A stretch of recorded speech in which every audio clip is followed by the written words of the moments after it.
under overcast skies. You are looking live at the Loop Road Baseball and Softball Complex at Hamilton College for Game 2 of our NESCAC West doubleheader between the Hamilton Continentals and the Amherst Mammoths. My name is John McGraw, and welcome back here to the Northeast Sports Network for coverage of Hamilton College baseball.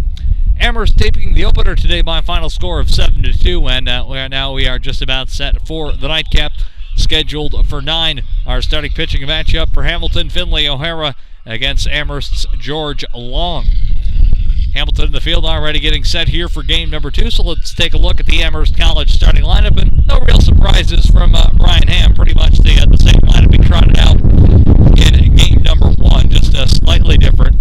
Max Steinhorn leads off and plays second base. Harry Roberson, the shortstop, bats second. Then Yanni Thanopoulos hits third in center field. Anthony Spina bats clean up and DHs for the second game in a row today. Nick Nardone playing third, bats fifth. Ariel Kenny, the right fielder, hits sixth. Then Chase Henley, the first baseman, bats seventh. Severino Tachi, the catcher, hits eighth. And then Ryan Harden, the left fielder, will bat ninth.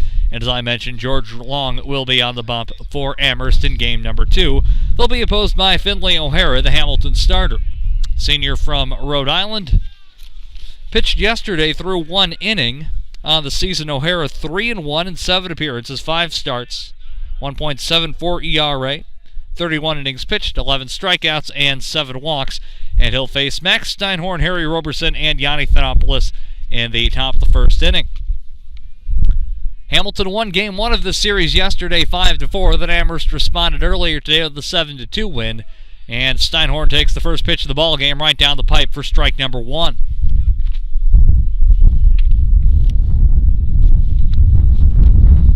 Steinhorn to the opener went 0 for 4. Righty swinger jumps away from the plate, pitch inside, 1-1. Finley O'Hara picked up the win yesterday in relief. Gave up 2 runs on the top of the 9th, but still got the win with the Hamilton walk-off. O'Hara winds and fires.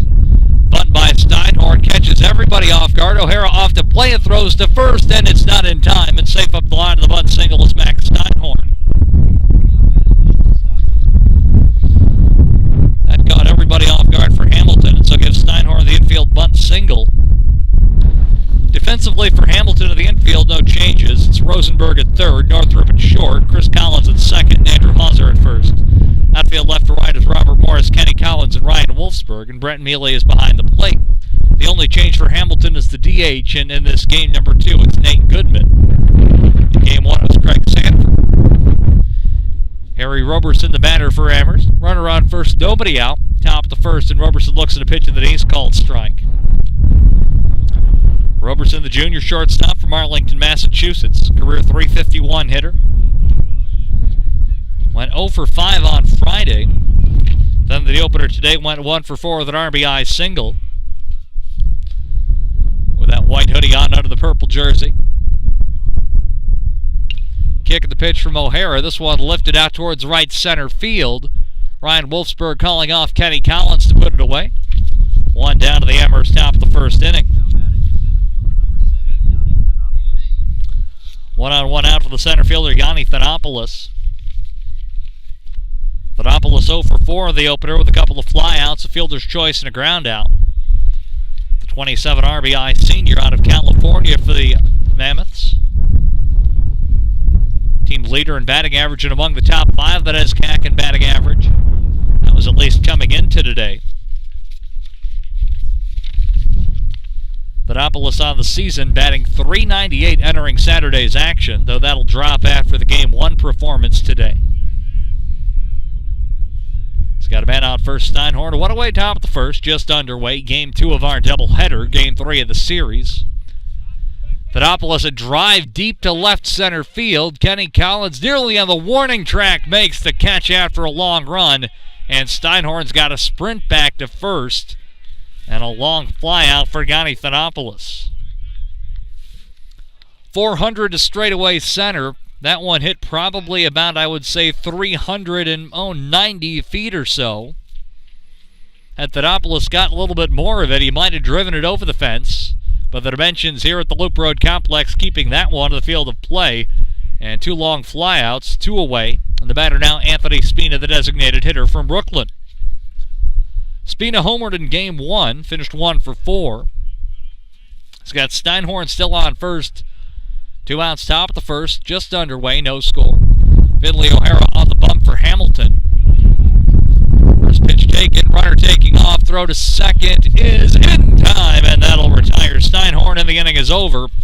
And he is gunned down trying to steal, so Amherst gets a leadoff bunt single from Steinhorn, but then back-to-back flyouts, and then Steinhorn out on the caught stealing to end the frame. And we'll keep it right here, get you through the Hamilton batting order, and tell you a bit about George Long upcoming. But right now, no score after a half between the Mammoths and the Continentals. And the batting order now for Tim Burns as his team looks to split the doubleheader today and win the series from the Mammoths. With Amherst again taking game 1 of our twin bill by final score of 7-2. A big second inning, really the difference in that game as Spina homered to start it off, and then Amherst came up with 3 more runs in the frame. And Jackson Voll took it from there, went 7 strong, allowed 2 runs on 4 hits. Only one of the runs unofficially was earned.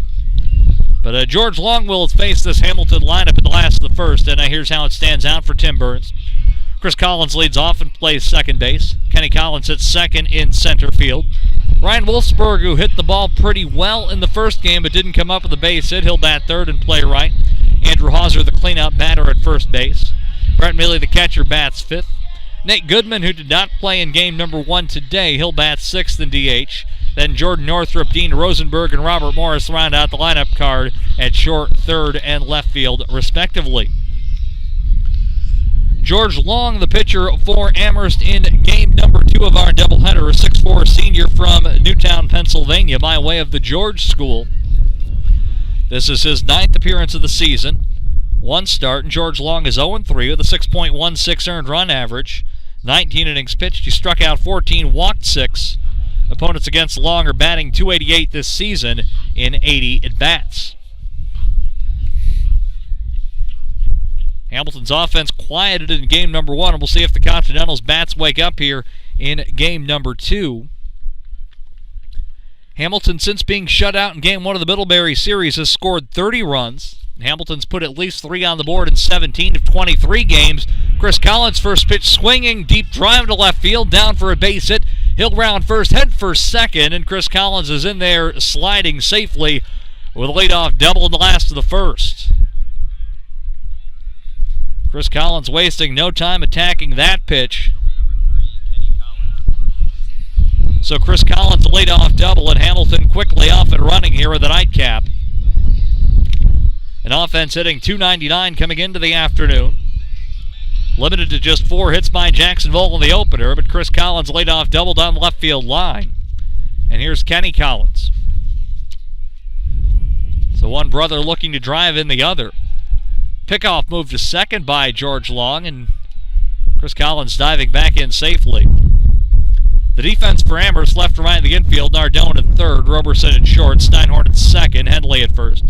Tachi behind the plate. In the outfield left to right, the same from game 1, Hardin, Thanopoulos, and Kenny. First pitch, Chris Collins on the move. Drag bunt attempt, third base line, let go by Nick Nardone, who nearly got a digit on it. Had he done so, it would have ended up being a fair ball, but Nick Nardone keeps his hand away from it and just goes down as a foul on the bunt attempt by Kenny Collins for a strike.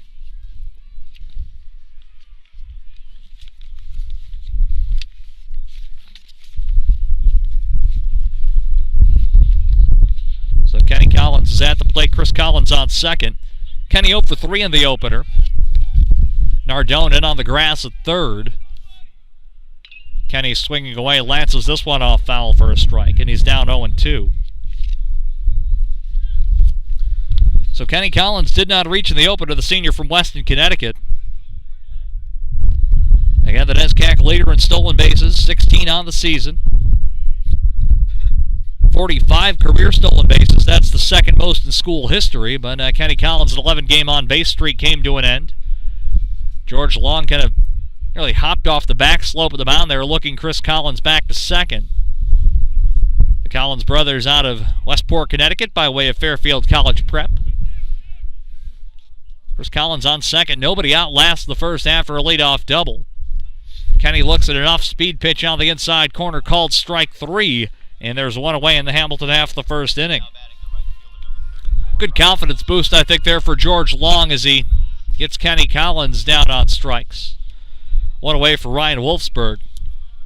Wolfsburg had a 17-game hit streak come to an end of the opener, but he put a few good swings on. Was robbed of what looked like a double in the right center gap by Ariel Kenny. Also later had a long fly ball that Gotti Fedopoulos made a nice catch on in deep center. First pitch to Wolfsburg outside for ball number 1. So a 17-game hit streak that lasted from March 20th to April 22nd. To the senior out of Lincoln, Mass, Ryan Wolfsburg. Looking to try and give Hamilton an early lead here in our nightcap of the doubleheader. Pitch outside from George Long, 2-0 the count.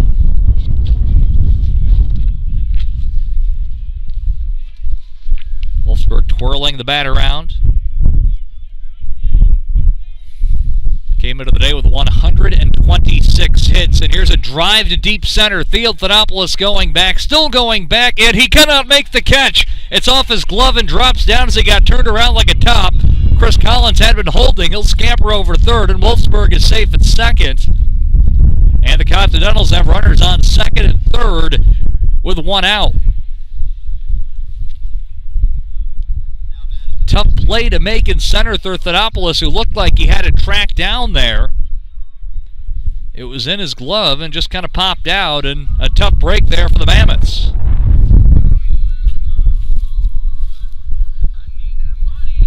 Collins thought that one was going to be caught on second. He kind of stayed there, and when he saw the baseball drop down, he sprinted over to third. As the Continentals now have runners on second and third, one out, and a chance for Andrew Hauser to put the home side ahead for the first time today.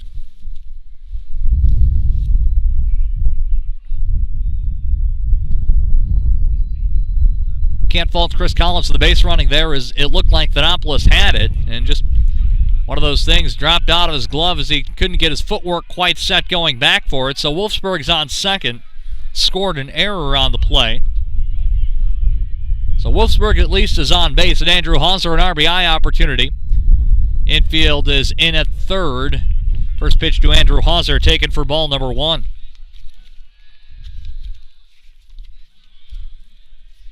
$17 RBI in the season for Hauser. Second on the team behind Brett Mealy. Hauser is swinging a high fly ball to left field. Harden lost it off the bat. Fedopoulos is going to come in and call him off. He'll make the catch. Chris Collins is going to tag up from third. Throw to the plate is not in time. Safe at home as Chris Collins, and Hamilton takes a 1-0 lead. Sac fly RBI for Andrew Hauser. Now batting the catcher, number 5, Brett Mealy. So Chris Collins scores from third, and the batter will be Brett Mealy. So Hamilton, its first lead of the afternoon, 1-0 on the sac fly RBI from Andrew Hauser.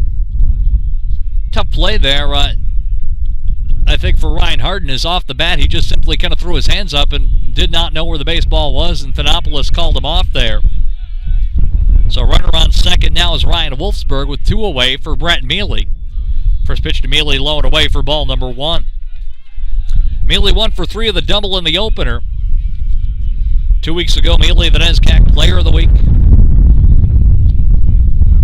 George Long on the bump for Amherst, trailing now 1-0. 1 run home on, 1 hit. Leadoff double by Chris Collins, proving huge for the Blue. Late timeout called by Mealy. Wolfsburg was in motion, and he'll have to go back to second. Mealy came into the day 310, 20 RBI. Now 11 combined doubles and triples this season for the senior from Ringo's, New Jersey. Also now a 10-game hit streak for Brett Mealy as well, the senior backstop.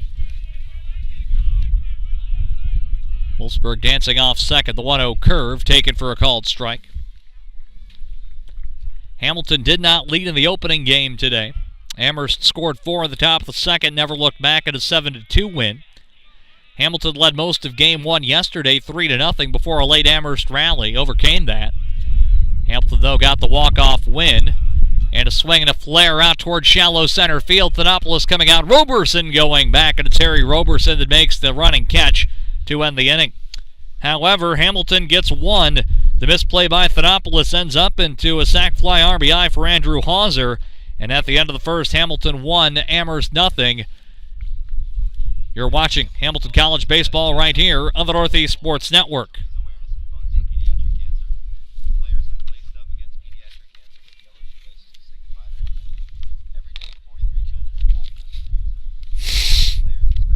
Oh, that's better.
Back with the top of the second. Hamilton 1, Amherst nothing at the Northeast Sports Network. My name's John McGraw, and hopefully you're having a wonderful Saturday wherever you're tuned in here for our NESCAC West doubleheader. Hamilton a run in the first on the sac fly from Andrew Hauser. Anthony Spina, Nick Nardone, and Ariel Kenny, the scheduled 3 for the Mammoths in the top of the second. Spina was at the plate when Max Steinhorn was thrown out, attempting to steal second. Defensively speaking for Hamilton, now Hamilton catchers have thrown out 14 runners attempting to steal this season, and that's among the tops of the NESCAC. Good hard throw by Brett Mealy, retired Steinhorn at the top of the first. Spina puts a drive into this one out towards left center field. Kenny Collins making it look easy, drifts over and puts it away for the first out at the top of the second. So since the bunt single by Steinhorn, the last 3 men that have come up against Finley O'Hara have all flown out. Roberson to right, then Thanopoulos and Spina back-to-back to center. Obviously an inning split between those two with Nick Nardone the batter. Third baseman for the purple and white.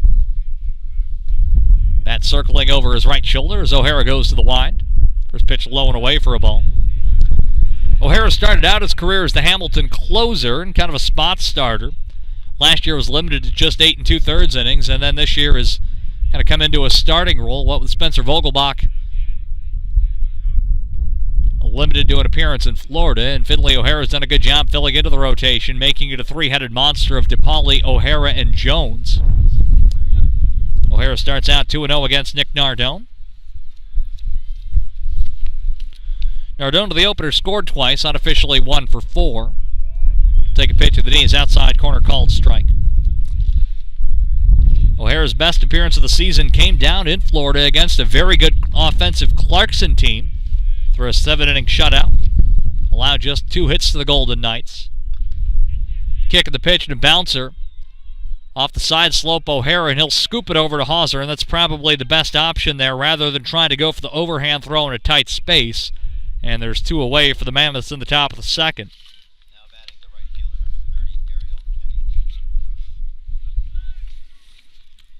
Amherst offense coming up with 7 runs in the opener.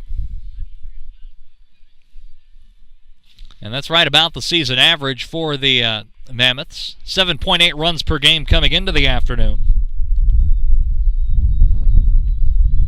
Amherst has reached double digits 7 times in terms of runs this year, but allowed 6 times opponents to get to double digits. Ariel Kenny helped keep the Hamilton offense down in game number 1 as he made a diving catch in right center field to rob Ryan Wolfsburg of extra bases. Kenny looks at ball number 1, the right fielder for the Mammoths. Righty swinging junior. Out of Chula Vista, California. 1-0 pitch high from Finley O'Hara for a ball. Kenny went 1 for 2 on Friday with a triple and a walk. Last year led the team in hits and drove in 29 runs. 52 hits for Kenny as a sophomore, donning the purple and white. 2-0 pitch on the outside corner, nibbling, called strike as the breeze picks up again here in Clinton under overcast and darkened skies. I guess the good news is that the fielders haven't had too much of a problem battling the sun today, which hasn't really necessarily been out. And Kenny hits a bullet foul third base way that Rosenberg gave a look to. And now deuces are wild across the blue scoreboard just off to my right. 2 balls, 2 strikes, 2 outs, top of the second. Hamilton 1, Amherst nothing. Andrew Hauser a sac fly for the Blue to get the Continentals the lead. O'Hara kicks and deals low and away in the count, full 3-2 on the batter. Ariel Kenny with 2 outs and nobody on. Should the inning continue, Chase Henley on deck. Rosenberg moving off the line a little bit of third. Payoff pitch is up and in at a little bit of a limbo there from Kenny to try and emphasize that the pitch was just outside of the zone, and he'll draw a 2-out walk. So Amherst has its second runner of the game, and the batter is Chase Henley, the first baseman.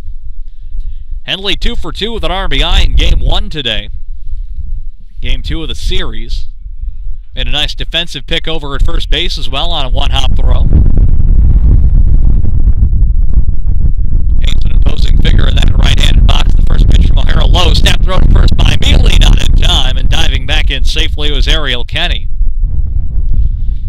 Tell you what, Brent Mealy's got an absolute cannon behind the plate for Hamilton. Continentals lead the Mammoths 1-0, top of the second. Amherst the 2-out runner aboard.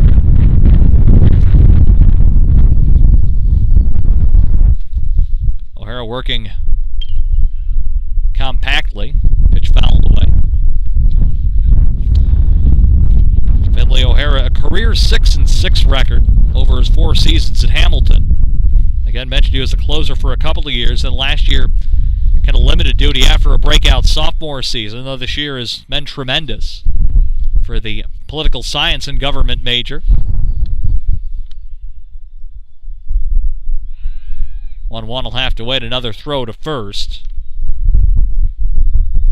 Neither of these two teams, Amherst and Hamilton, big stolen base threats, both 38 coming into the day, and that's on the lower end of the NESCAC in terms of teams getting after stolen bases. Of course, Kenny Collins, though, leads the NESCAC in steals for Hamilton.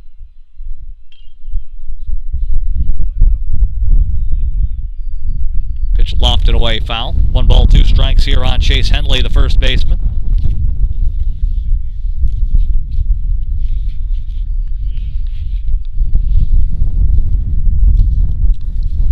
The Cranston, Rhode Island native, Finley O'Hara on the mound for Hamilton. Arms high over his head, now comes the letters. Henley a laser down the right field line. Wolfsburg running, diving, can't come up with the baseball. It's off his glove and into foul territory. Rounding third, heading home. We're going to have him play at the plate. No, we're not. Everybody safe for Amherst, in the game tied 1-1 on the hit ball by Chase Henley. Very likely that's going to be an RBI double for Henley, as Wolfsburg had a long run to make and a diving effort. Could not come up with the baseball. So now each team has had a kind of a hard hit ball misplayed lead to a run. That's how Hamilton got on the board in the home half of the first. And now Henley with an RBI double for the Mammoths.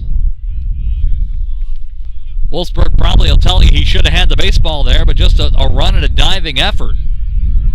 Now Henley's on second, a 2-out rally. 1-1 our score, and O'Hara the slide, step, and pitch to the batter Severino Tonchi. Low for a ball. Good hustle there by Ariel Kenny as he scored all the way from first on that play. Second extra base hit of the day for Chase Henley. Well, Henley was pumped as well after that. So he's now 3 for 3 since coming on to replace Zach Horwitz in the 4th inning of game number 1 of our doubleheader. So we're tied 1-1, and Well, so far the way things are going, we're on pace for about a 12-11 game here, with already one run each way in the top of the second. O'Hara glances at second, now goes plateward, and the pitch fouled away.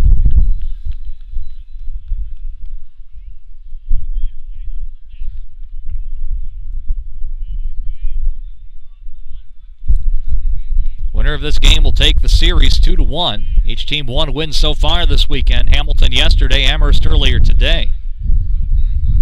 Severino Tacci, the batter, the first-year catcher. Kick at the pitch and a drive deep towards the right field corner, and Wolfsburg runs out of room. Did this one go fair or foul?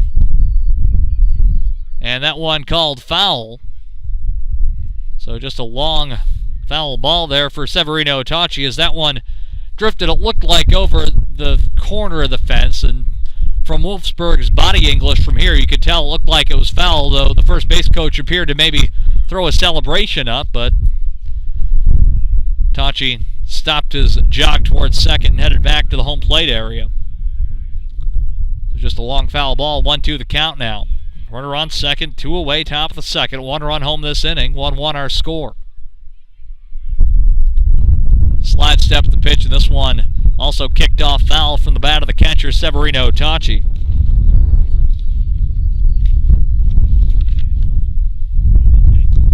First year from Weston, Massachusetts. Came into the day batting .328. 8 multi-hit games on the season, though has struggled to the plate the last few.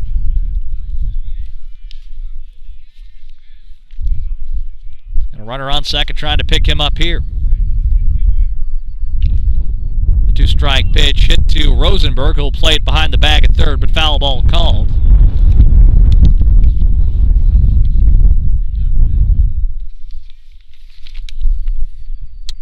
Tacci in the opener went 0 for 2 with a hit by pitch. Came home to score a run in that 3-run 6th inning, which proved pivotal.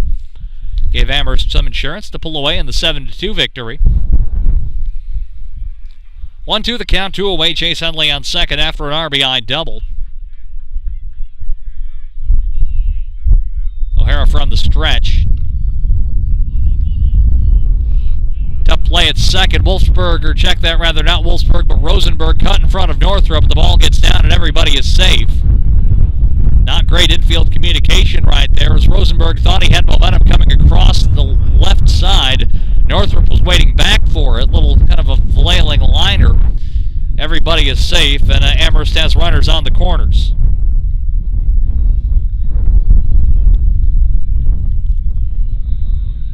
So defense dooming both teams here. 1-1 our score. Runners on first and third for the batter Ryan Harden, the left fielder. Chance to give Amherst the lead here. Harden first pitch swing, attacking it. Hits it out towards left field. Robert Morris looking up into the light clouds, makes the catch, and that's the end of the inning. Amherst, however, does get one on the RBI double from Chase Henley, a 2-out rip. And at the end of an inning and a half, Amherst and Hamilton tied 1-1. And you are watching Hamilton College Baseball. Back after this right here on the Northeast Sports Network.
Road Baseball and Softball Complex on the campus of Hamilton College. Amherst 1, Hamilton 1, heading into the home half of the second. And for the Blue, it's scheduled to be Nate Goodman, Jordan Northrup, and Dean Rosenberg. Hamilton with 1 run in the home half of the first. Amherst then answering in the road half of the second. And we head down to the bottom of the second. Nate Goodman seeing his first at bat of the day. First pitch from George Long, up and in for ball number 1. Goodman did not play in the opener. On the season, batting .269, 3 RBI, limited action for the first year.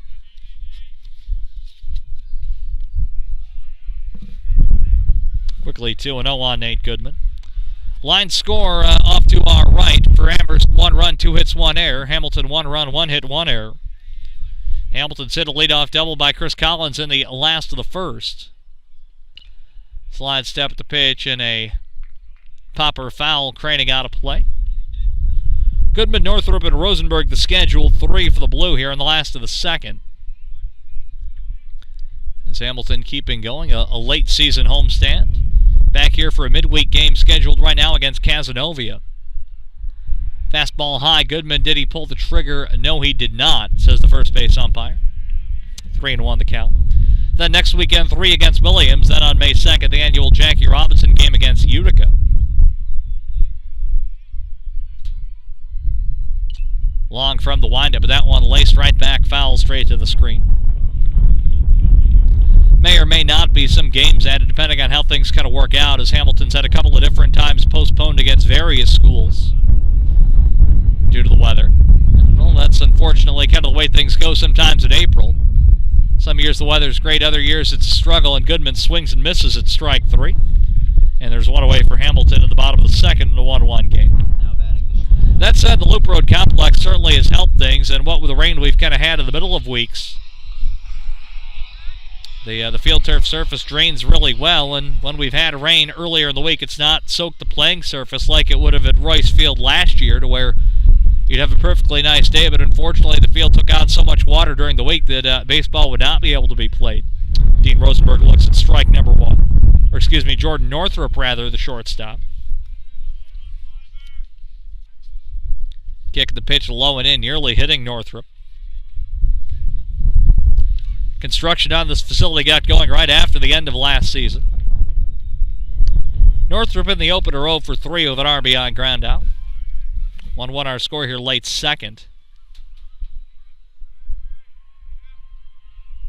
Kick the pitch, Northrup up the middle, played by Steinhorn. Sidearm sling to Henley, and there's 2 down, and Long, since the Wolfsburg fly ball that was dropped by Thanopoulos, has retired the last 4 men he's faced. So George Long settling in here. Nobody on, 2 outs for Dean Rosenberg. As Justin Timberlake over the PA here at the Loop Road Complex. First pitch swing to Rosenberg. He, with a big stride, doesn't pull the trigger, called strike 1. Hamilton Jr. went 1 for 2 in the opener with a single and a walk. Also a run scored. Rosenberg again holds off. This one low and outside, 1-1.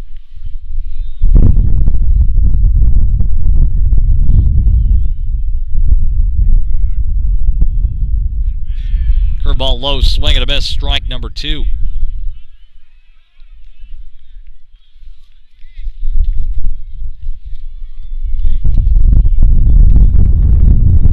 Long working quickly, pumps one back in, just a bit inside, take it for a ball, 2-2. Deuce is wild, 2 balls, 2 strikes, 2 outs against Dean Rosenberg here.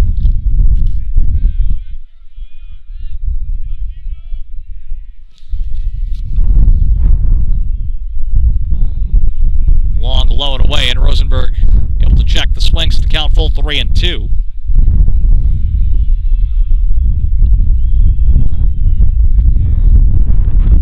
Hamilton winning yesterday 5-4 in walk-off fashion. Amherst then 7-2 in the opener of our twin build today. Rosenberg swinging a blast out towards right center field. This one all the way to the wall. Rosenberg rounding first, heading for second. He's going to keep on going. Relay throw will not come. Rosenberg all the way to third with a 2-out triple. And the dimensions here at the Loop Road Complex coming into play with lots of ground to cover in the outfield, and Rosenberg placed that perfectly. Now batting the left fielder, number 6. And Hamilton's got a chance to take the lead right back here as Robert Morris strides up to the batter's circle.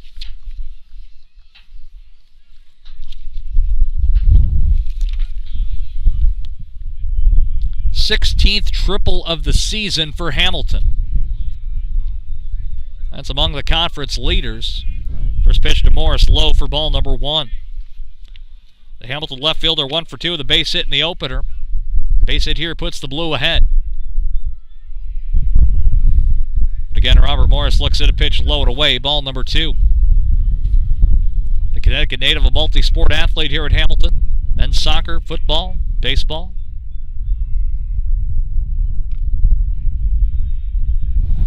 Long up and in, can't find the zone, 3-0. Chris Collins on deck, then Kenny Collins after that. So if you're George Long at Amherst, you want to get out of the inning here.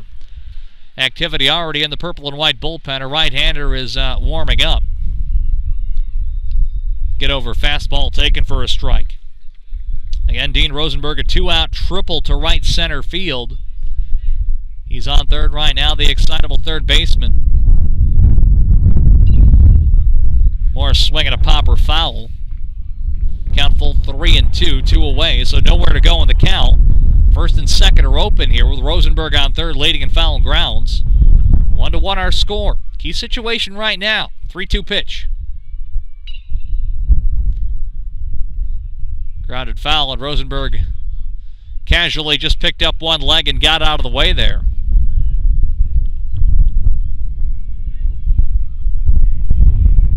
Sky brightening a little bit overhead here at Loop Road. Again, a 3-2 pitch. Swinging a foul straight back, so Morris staying alive here.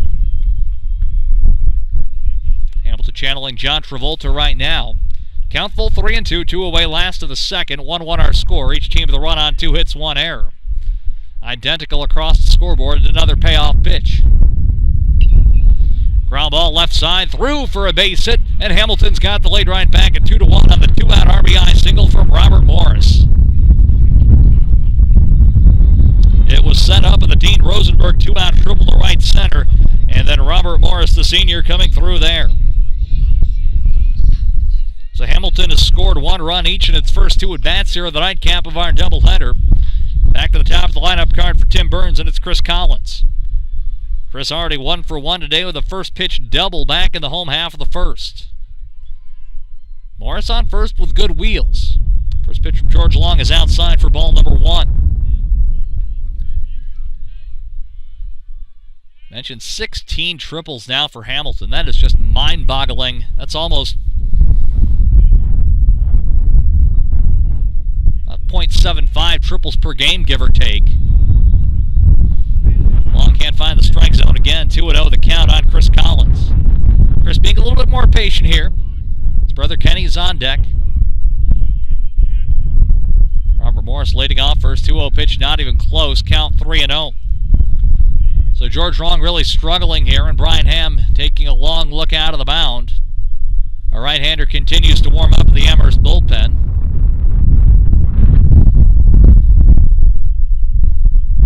I believe that might be Zach Horowitz warming up right now. Can't quite get a read on the number. And another Mammoth jogging down to the bullpen with a sweatshirt on. Long throws over to first, and Robert Morris dives back in safely. A 2-out rally here for the Blue in the home half of the second. Rosenberg with a 2-out triple, then Robert Morris following with a single through the left side. Get over fastball, and Chris Collins taking all the way.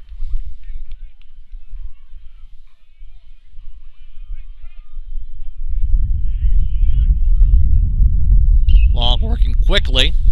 Fly ball right center field. Thanopoulos drifting over, still drifting over, and he makes the catch. And that is the end of the inning. That one hung up there just long enough for Yanni Thanopoulos to get over and make the grab. But Hamilton gets one more, a 2-out rally. Back-to-back hits from Dean Rosenberg and Robert Morris, and we're through 2 complete here. We've got ourselves so far an offensive shootout. It is Hamilton 2, Amherst 1, moving into the top of the 3rd inning.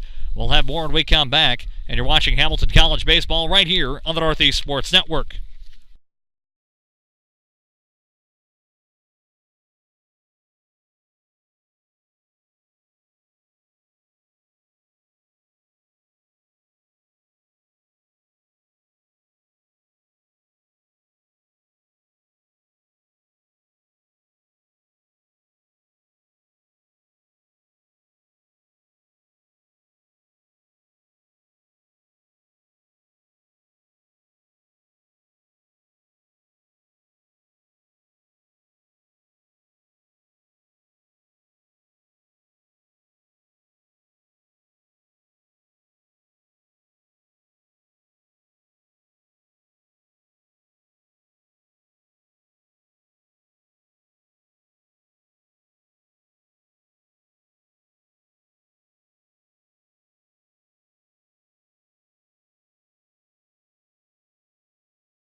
Top of the third inning from the Loop Road Baseball and Softball Complex. My name's John McGraw. Hamilton leads Amherst 2-1 into the top of the third, and it's the top of the lineup for Brian Ham's Mammoths, and that means Max Steinhorn, Harry Roberson, and Yanni Thanopoulos 2-1 against the righty Finley O'Hara. First pitch upstairs taken by Steinhorn for ball number 1. Steinhorn 1 for 1 to the bunt single back in the first inning, then was thrown out stealing to end the frame. Hamilton gunning him down. 14th runner caught stealing for the Blue this year. Steinhorn looks at a called strike.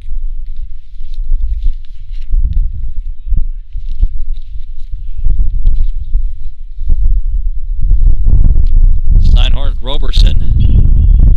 Middle infielders for Amherst. Top two batters. Steinhorn grounded to the right side. Chris Collins had to hurry the throw there, and that was a lot closer, I think, than it actually looked like it was going to be off the bat. Steinhorn nearly beat that one out at a grounder to the right side, and there's one away in the top of the third.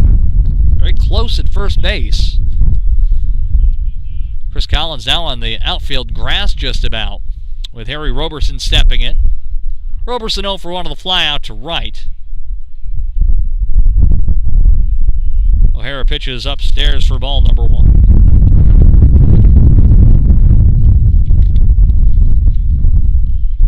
Breeze really picking up here.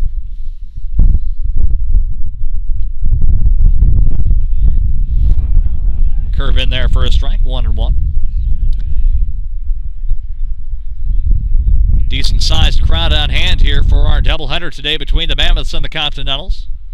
Hamilton also doing a fundraiser today to raise money to benefit pediatric cancer research.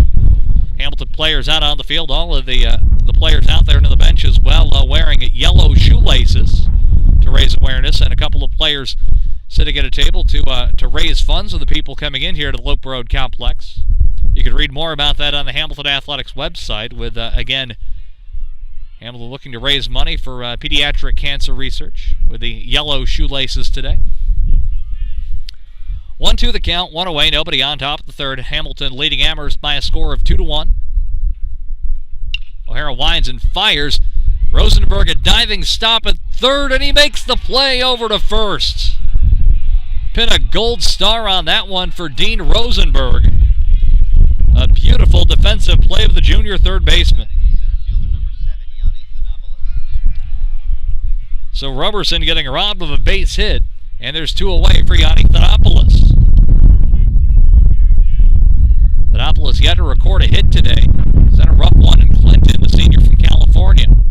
First pitch outside for ball number 1. He has been a machine this year for Amherst. 8-game hit streak, though, came to an end of the opener. Thanopoulos, though, has been on base in 19 of 22 games played. 10 multi-hit games this year. Has RBI games this year of 6 and 5 respectively. Drove in 6 in a 20-5 win over Springfield. Then had 5 RBI in a win over Marietta, 14-1 down in Florida. Thanopoulos here at 1-1. Thanopoulos a high drive towards right center field, and Kenny Collins ranging over, making it look simple. Puts it away, and Amherst goes down to 1-2-3 in the top of the third. First 1-2-3 inning that Finley O'Hara has had today. We're through 2.5 here from the Loop Road Complex. The sun peeking out from behind the clouds, shining right now in the Continentals. They lead the Mammoths 2-1, and we'll be back with the last of the third after this, right here on the Northeast Sports Network.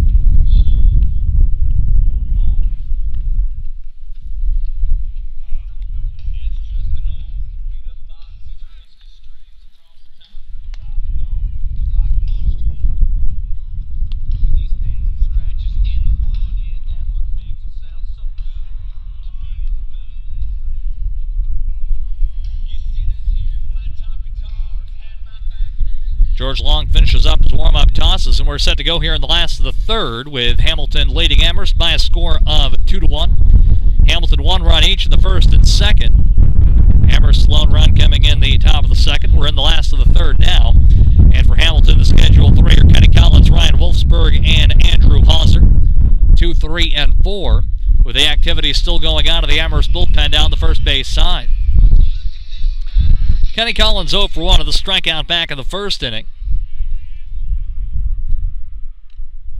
Beat out an infield hit in yesterday's game-winning rally in the bottom of the ninth. And Chris Collins getting on the bases and then creating havoc. Big swing and a miss for a strike. And Kenny behind 0-2.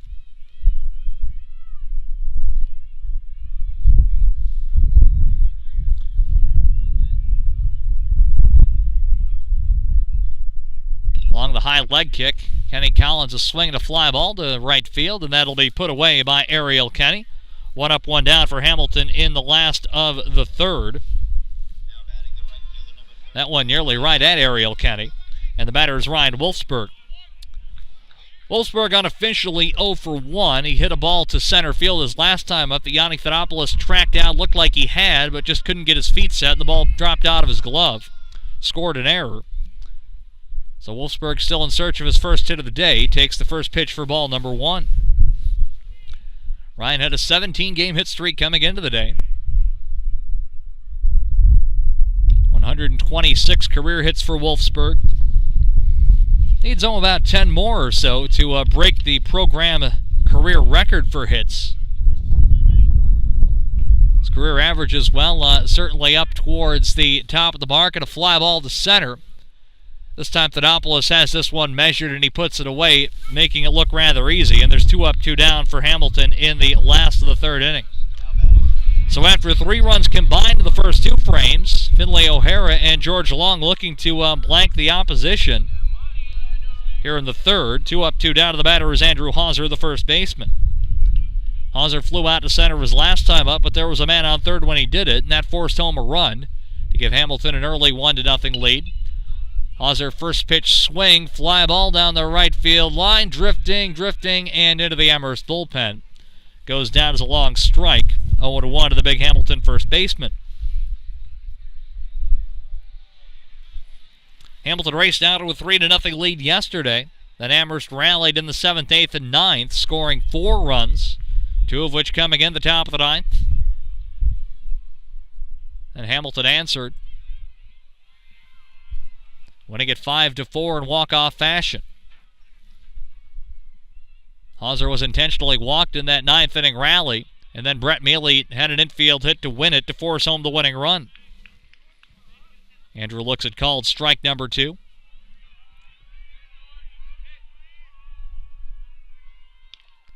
Long whips in the 2-2 pitch, just missing. Count runs full, 3 balls and 2 strikes here with nobody on and 2 out in the last of the third. This, of course, Hamilton College Baseball on the Northeast Sports Network during the 3 o'clock hour here in Oneida County. 3-2 pitch, Hauser, a laser beam, but this one is well foul.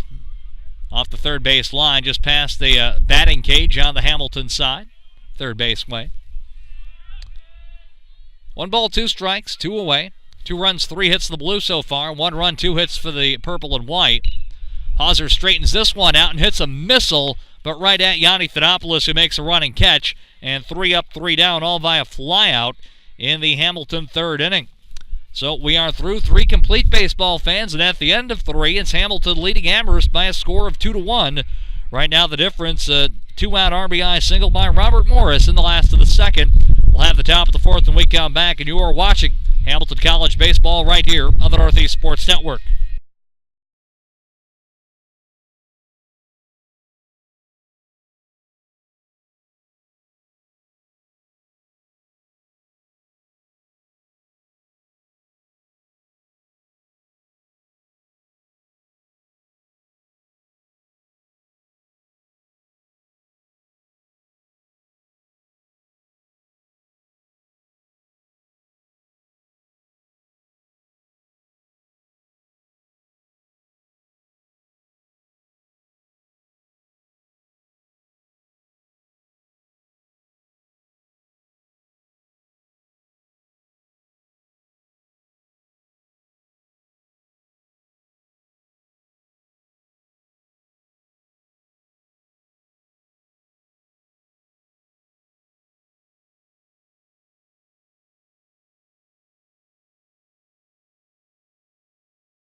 Top of the fourth inning here from the Loop Road Complex. Hamilton 2, Amherst 1. John McGraw back with you.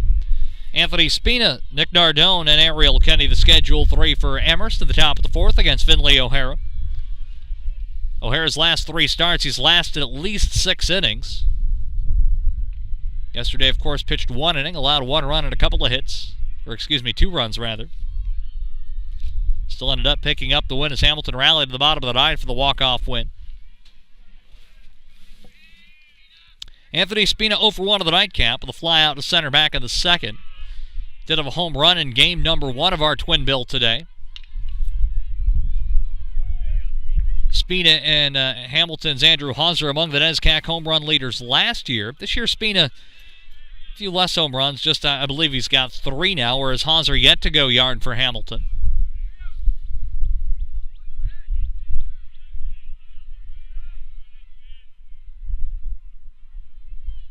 Fastball buzzed up inside, ball 1, 1-2.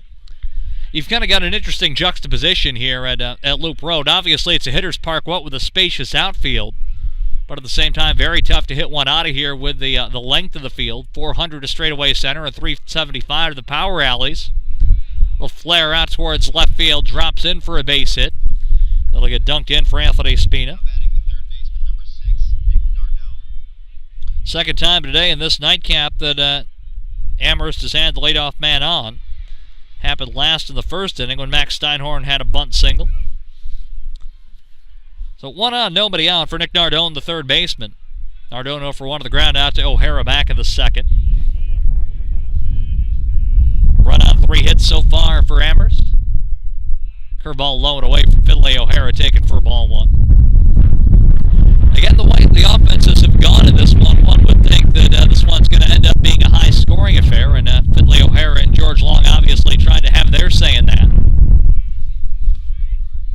As we look over the shoulder of Robert Morris, the Hamilton left fielder, and Jordan Northrup, the shortstop. O'Hara to the set on the blue top with Hamilton outlined in white lettering. Newer jersey for Hamilton the last couple of years. The blue top, Hamilton across the front, white block lettering. It's not filled in, though. It's just an outline. Thankfully, the number on the back of the jersey is filled in, making it a little bit easier for us watching. O'Hara deals in a fastball, 1-1. Hamilton formerly had the white top, white pants, with the block H on the left breast.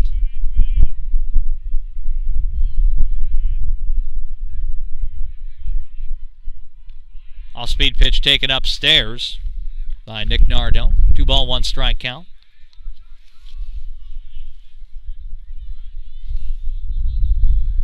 Nardone, a first-year starter, played just 11 games for the Purple and White last season. Taking over at third base this year. Nardone, a fly ball towards shallow left field. Robert Morris coming on, it drops in front of him. And everybody is safe for Amherst. Spina on to second, Nardone at first. A little bit of a now batting the right fielder, number 30. Little looper out towards left. So back-to-back hits for Amherst, and the Purple and White have the potential tying run on second with nobody out, and Ariel Kenny coming up.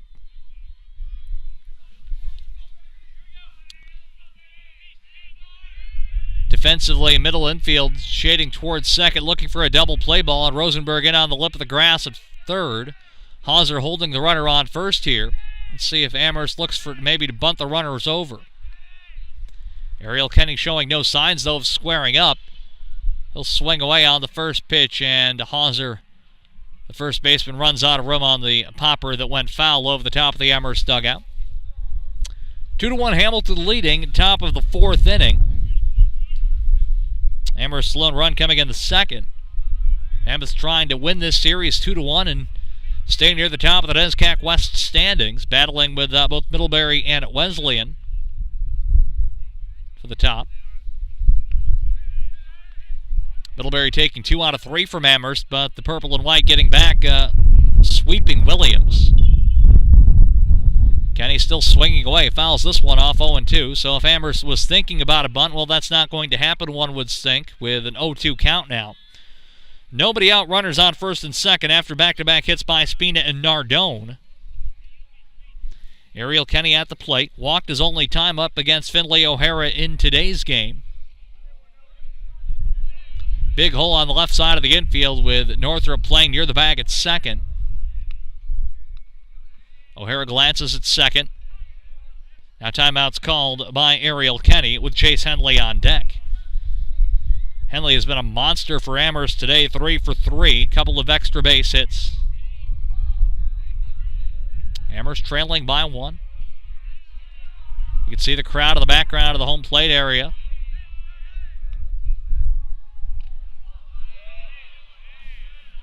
Finley O'Hara looking to pump in a pitch on the outside corner, just barely misses. Everybody kind of did the mannequin right there after the pitch came in, standing still, hoping maybe for a delayed third strike call. Instead, the count 1-2 with nobody moving around on the cell phone to take the mannequin shots. As a light breeze and now some light rain here in Clinton, and Kenny is swinging to drive out towards left field, and Robert Morris makes the catch. One away in the top of the 4th inning. Thankfully, we're covered here in our broadcast position from the rain, which is now falling with a pretty dark and gray cloud over the top of us. We had a few spare raindrops in the opener, but those quickly subsided. We'll hope this does the same here. With runners on first and second, 1 away, and a double play gets Hamilton out of the inning. Chase Henley, though, we mentioned, has been a beast, 3 for 3 today. Hopefully those dark rain clouds over the top of us move away quickly. O'Hara looks in. First pitch burned it on the hands. Kenny didn't come around.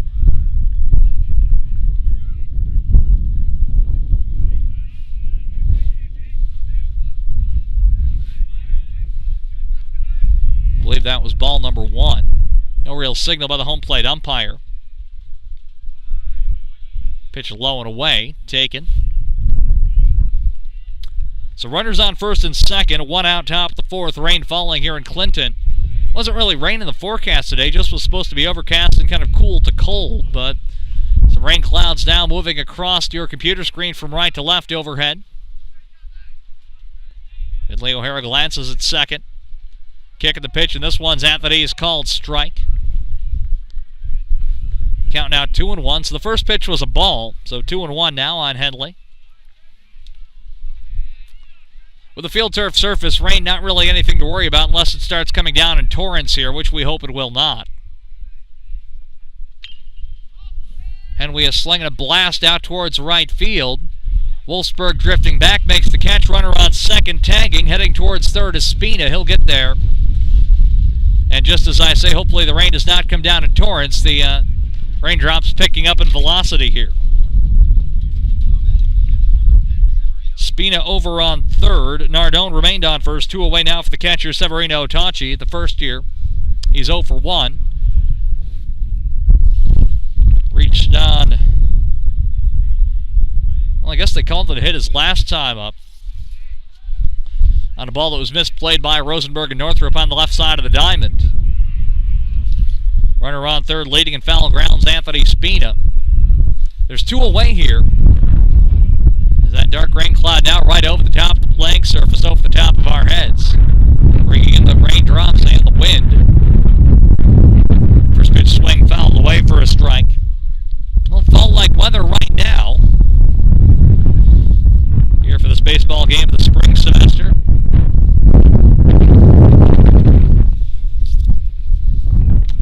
Should Tachi reach in the inning continue? Riding hard in the batter on deck, and time has been called, and we're going to have a meeting on the mound here with runners out of the corners, 2 outs, 1 strike on the batter, and maybe Tim Burns hoping the rain's going to kind of go with the boards here during this meeting on the mound. As right now one would suspect Finley O'Hara might have a little bit of a problem gripping the baseball. The rain has also brought a pretty cold breeze as well across the diamond. As the Hamilton infield, along with the catcher Brent Mealy, has all come onto the bump. Remarks wrap up quickly here as the raindrops falling, and I can hear them bouncing off the top of our broadcast vantage point. Hamilton trying to hang on to a 2-1 lead here in the top of the 4th. Amherst has runners on the corners, and Severino Tachi, the first-year catcher, at the plate. 0-1 the count. Rain going from right to left across your computer screen or mobile device. Kick of the pitch and a swing and a miss for strike number 2 when Tachi was trying to send that one back to Amherst. A mighty hack right there.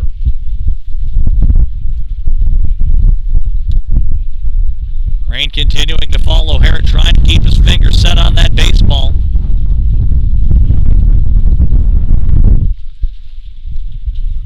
Time is called by Severino Tachi, the batter. Give the fans credit. The umbrella's popping out. No one running for cover just yet. Good news is behind the gray cloud overhead, there's some lighter clouds that are not rain clouds. 2-strike pitch. Cut on and missed for strike number 3, inning over. Finley O'Hara gets into trouble and pitches his way out of it, and Hamilton hangs on to a 2-1 lead. The rain's falling, but we're playing baseball here in Clinton. Through 3.5, it's Hamilton 2, Amherst 1. Back with the Hamilton half of the 4th when we come back right here on the Northeast Sports Network.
And missed the raindrops here at Loop Road. Hamilton 2, Amherst 1 into the home half of the 4th.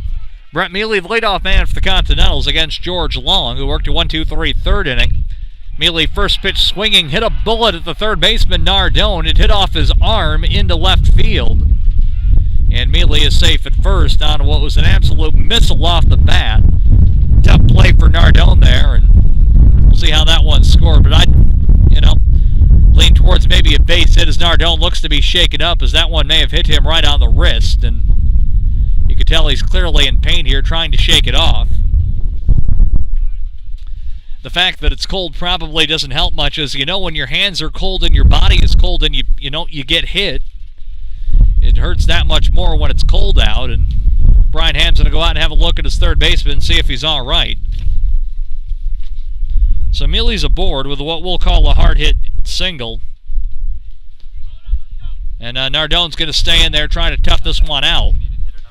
Again, with the cold temperatures here, that could not have felt good whatsoever.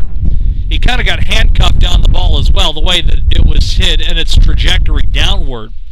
Mealy's on first, none away, last of the 4th. The batter now is the DH, Nate Goodman. Goodman 0 for 1 of the strikeouts, swinging back in the 2nd. Hamilton 2, Amherst 1. The Blue with 1 run each in the 1st and 2nd inning, and Finley O'Hara has bent but not broken, and Goodman looking for the slash bunt. Instead fouls the pitch back nearly over the top of the screen for a strike. You see the umbrellas in the home plate grandstand and some of the fans standing as well. They came prepared today. Hardy crowd on hand here in Clinton, and the good news is the long-term forecast for next weekend looks to be 70 and sunny. Kick at the pitch, Goodman shows bunt, pulls back. Pitch outside, ball number 1. Brett Mealy reaching to start the inning on that hard hit ball right at Nick Nardone. Nardone looked like he took it off the wrist and staying in there. Now the bunt, Goodman gets it down. Nardone glances to second, saw he had no play and guns to first. Goodman out at first, 5-3. Mealy on to second on the sacrifice. The runner on second, one away for Jordan Northrup. 2-1 Hamilton leading. Goodman did exactly what he wanted to do right there, and that's advance the runner into scoring position for Northrup. Jordan's already got an RBI today, but he's 0 for 1 in this nightcap. Northrup's RBI came in game 1 of our twin bill, which Amherst won 7-2. The big inning coming in the second, a 4-run frame. As the raindrops continue to fall here, some looking like snowflakes on a chilly Saturday. Northrup first pitch swing, lanced off foul first base side for a strike. This is one of those days where I think you want to make sure you have batting gloves, because when that ball makes contact on that composite stick, that's not going to feel terribly good. A 1 pitch, bounced foul back to the screen, 0-2. Hamilton winning 5-4 last night. Continentals haven't really played a lot of baseball lately. They were at Middlebury last weekend, then winning at SUNY Poly on Tuesday, then having not played since then. Pitch outside, taken for a ball. 1-2 on Jordan Northrup. Good news is a lot of home baseball upcoming on the schedule. Casanova on the 25th at Williams next weekend. Then the Jackie Robinson game on May the 2nd against Utica. Slide step the pitch, and was there a foul tip? No, there was not. Strike 3 on Jordan Northrup. And there's 2 away, and Mealy remains on second. Dean Rosenberg already 1 for 1 against George Long of the triple. He'll come up with Brett Mealy on second, 2 away here in the last of the 4th. That triple was Hamilton's, I believe, 16th of the season. Timeout on the field, and it looks like George Long's day is going to be done here, as Amherst is going to bring a reliever in to face Dean Rosenberg. As the reliever sprints in from the bullpen, so that'll be the end of the day for George Long. Can't quite close out the book on him yet, as Mealy on second is charged to him. But a new pitcher for Amherst coming out here. We'll get you his information in just a moment. But a call to the bullpen here. We'll step aside on our audio commentary, figure out who this is, and get you some more information upcoming. Hamilton leading 2-1, a runner on second, 2 outs, last the 4th. This is Hamilton Baseball on the Northeast Sports Network.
Wilson Taylor, the new pitcher for the Amherst Mammoths. Wilson Taylor making his 7th appearance of the season. He's got 2 starts, 0-2 with a 9.47 ERA. Taylor in 19 innings has allowed 24 runs on 26 hits. He's walked 12, struck out 20. And so Wilson Taylor, the new pitcher for the Amherst Mammoths here, taking over for George Long at the bottom of the 4th inning with a runner on second and 2 outs to face Dean Rosenberg. As Wilson Taylor finishes his warm-up tosses, the 6'3" sophomore out of San Antonio, Texas, sprinted in from the bullpen, so George Long ends up going 3 2/3 innings. He allows unofficially right now 2 runs on 4 or 5 hits, depending on how the Mealy ball at the start of the inning is scored. But here's Dean Rosenberg looking to expand on Hamilton's lead here in the last of the 4th inning. Rosenberg a couple of hits today, and he looks the first pitch outside from the righty Wilson Taylor for ball number 1. Rosenberg had 1 of 4 hits against Jacksonville in the opener. He's already got a triple here in the nightcap to right center field. That was a missile. Curve into the knees, called strike one. Big moment here nearing the midway mark of our nightcap. Just about 4 innings complete. Hamilton with a 2-1 lead. Would love to get one more and increase that lead out just a bit to get some breathing room. Mealy on second has great wheels for a catcher. Taylor winds and fires, and the bottom drops out as Rosenberg swings and misses for strike number 2. 1-2 the count, 2 outs last in the fourth. Hamilton's got Brett Mealy on second, itching to come home. The 2-strike pitch from Wilson Taylor upcoming. Swing and a miss, strike 3, inning over. Wilson Taylor comes out of the bullpen of the Mammoths and gets the job done, striking out Dean Rosenberg, stranding a man on second. And we are through 4 rain-soaked innings complete here in Clinton.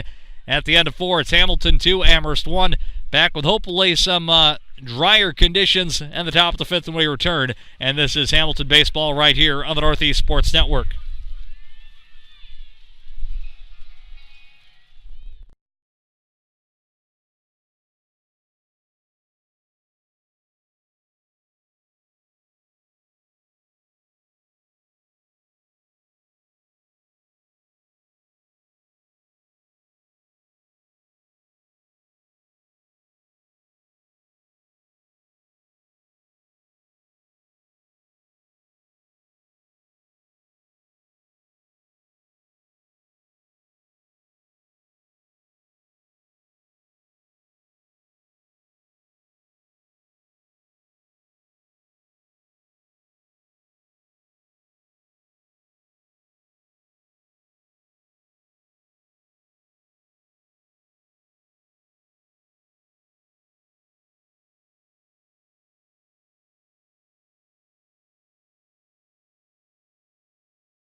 Top of the 5th, Hamilton and Amherst. NESCAC West baseball here. Clinton, New York. Hamilton 2, Amherst 1. Top of the 5th inning is Finley O'Hara will face 9-1-2 on the Amherst lineup card. Ryan Harden leading off. He's 0 for 1 on the fly out to right. Harden first pitch swing, foul ball, strike number 1. That one just past the head coach Brian Ham over in the third base coach's box. Offensively for Amherst, you look at what the Mammoths have done here at the nightcap. Steinhorn had a bunt single in the first. Big RBI double by Chase Henley in the second. Swinging a pop-up back of the infield, and Northrup makes the catch. 1 down. So Harden retired for the second time of the nightcap after having the 2-run triple in game number 1 today. Again, offensively here in the nightcap for Amherst, Steinhorn a bunt single in the first. Henley had the double in the second. Then Amherst had runners on first and third in the fourth, could not bring them home. O'Hara got the big strike out of Severino Itachi, who missed the raindrops, and Steinhorn looking to try to bunt his way aboard again, fouls the pitch off for a strike. And wouldn't you know it, the sun has started to come out here in Clinton. The rain for the moment has stopped as the clouds continue to make their way across the Loop Road complex. O'Hara shrouded in sunshine, winds and fires. Pitch to Steinhorn outside for a ball. Max 1 for 2 here at the nightcap. Bunt single in the first, then he grounded out in the third. Harry Roberson on deck, then Yanni Fenopoulos after that. O'Hara standing straight up, now goes into the mechanics. Another pitch launched off foul by Steinhorn.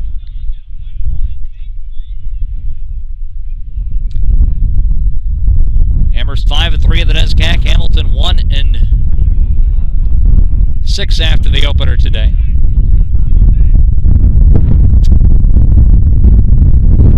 Kick of the pitch and a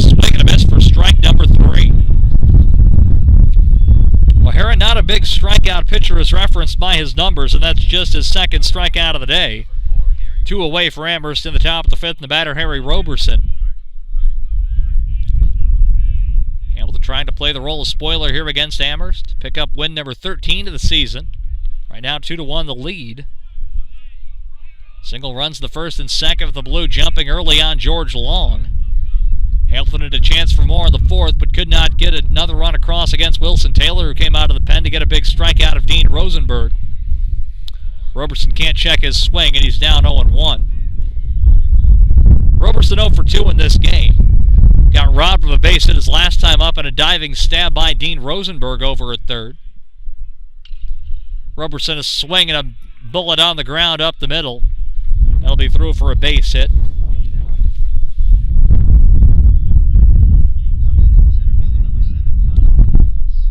So that'll end a string of 5 straight retired by Finley O'Hara.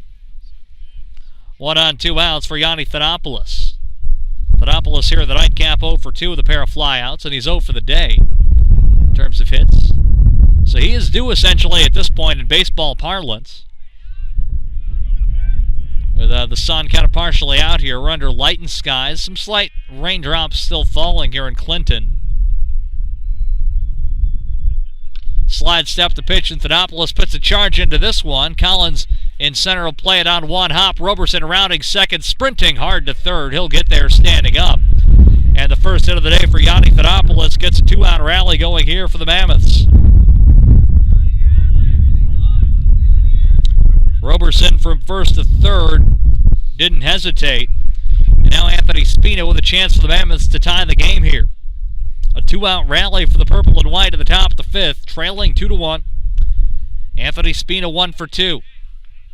The cleanup man set to try and do just that here for Amherst, with runners on first and third and 2 outs. Part of a senior class that's won at least 20 games 3 years in a row.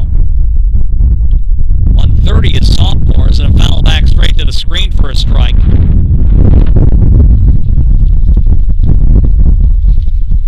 It's been a while since Amherst hasn't won 20 games. You have to nearly go back almost 10 years. Amherst right now in this one, sitting on 11-11. Spina taps the plate once. Now he's set to go with 2 ducks on the pond here. Kick of the pitch and a foul off to the backstop area. And Finley O'Hara's ahead 0-2. O'Hara got into trouble back in the 4th by giving up leadoff back-to-back hits, then retired the next 3. Here, back-to-back 2-out hits, and O'Hara finding himself in trouble yet again. Can he wriggle his way out of it and walk down the tightrope without falling off here? O'Hara trying to do his best Nick Melenda impression at the Loop Road Complex. Melenda the daredevil.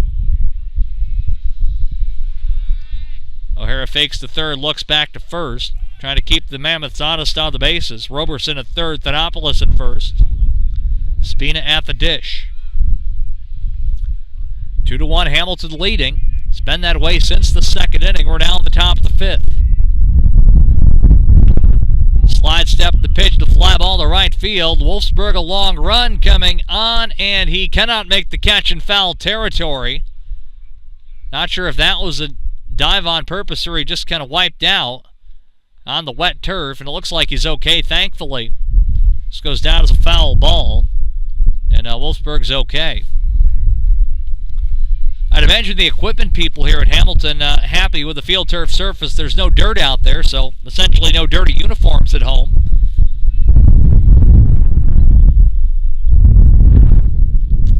Oh, and 2 the count, 2 outs, 2 runners on for Amherst, top of the 5th.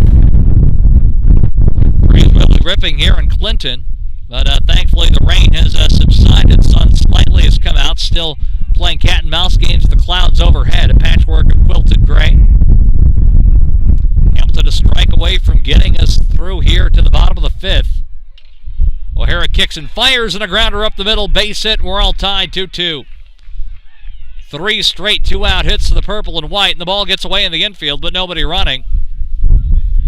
And an RBI single for Anthony Spina, his 2nd RBI of the day. Now batting the third baseman, number 6, Nick Nardone. So Roberson scored from third, Thanopoulos to second, and credit Roberson really with setting that play up, because remember, he went from first to third on the Thanopoulos single. So had Roberson been on second, that might not have been a run. You might be looking at a bases loaded situation. So now Nick Nardone steps into the chance to put the Mammoths ahead. Runners on first and second, still 2 outs. Finley O'Hara trying to wiggle out of this one. First pitch low and outside. Mealy a pop-up throw to second. Diving back in safely is Thanopoulos. Nardone 1 for 2, singled to left field back in the fourth. O'Hara slightly bent at the waist, hunched over at the shoulders. Now comes standing straight posture-wise.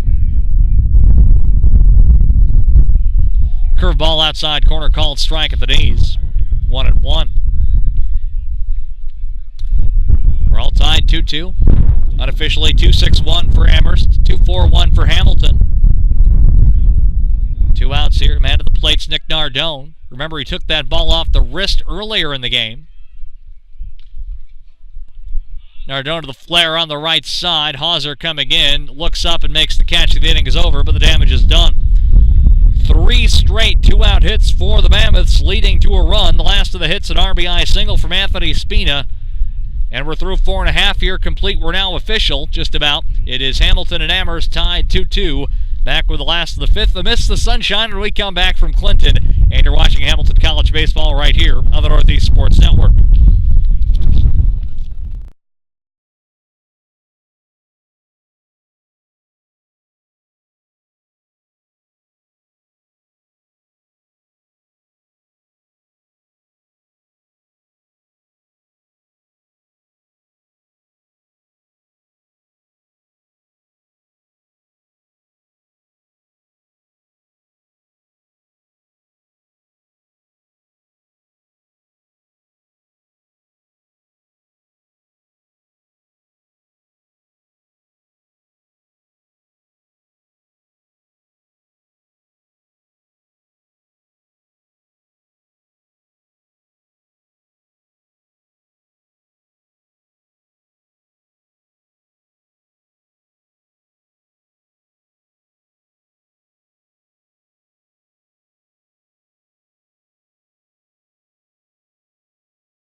Wouldn't you know it, the sun popping out here in Clinton. Breaking the clouds, sun shining here as Hamilton takes the sticks up in the last of the fifth in a 2-2 game. Since Hamilton scored its runs in the first and second, the Continentals haven't had a lot to write home about.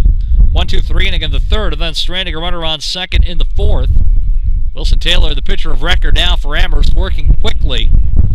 1-1 against the leadoff man here in the fifth, Robert Morris. Robert 1 for 1 of an RBI single in the second. 9-1-2 for the Blue here. Swinging a drive out towards right field and over to put it away, and there's one down. Now batting the second baseman, number 6, Chris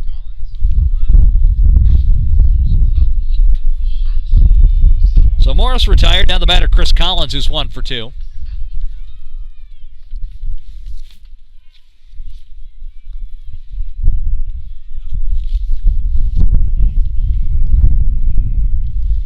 Beautiful sunny skies now overhead, and the temperature feels like it's rising ever so slightly.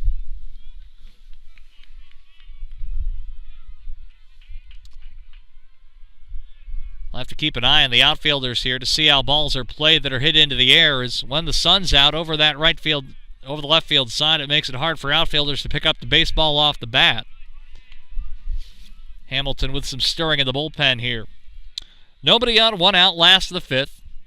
Chris Collins a bouncer up the middle. Steinhorn cutting across the second base bag, throws the ball away. Chris Collins trying to get back to first, and he gets back in safely after wiping out down the line. Just ran right through the bag there. Hopefully he's all right as he dove back in hard on a bang-bang play.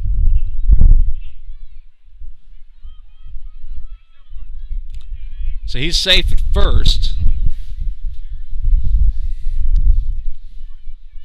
Very close at first whether a good throw would have gotten him or not. But Collins is safe at first. 1 out, 1 out, last of the fifth. Now Kenny Collins, the batter. Twin brother Chris is on first. That one will be scored an error on the second baseman, Max Steinhorn. Good throw probably would have gotten him out of bang-bang play, but it would have been very, very close.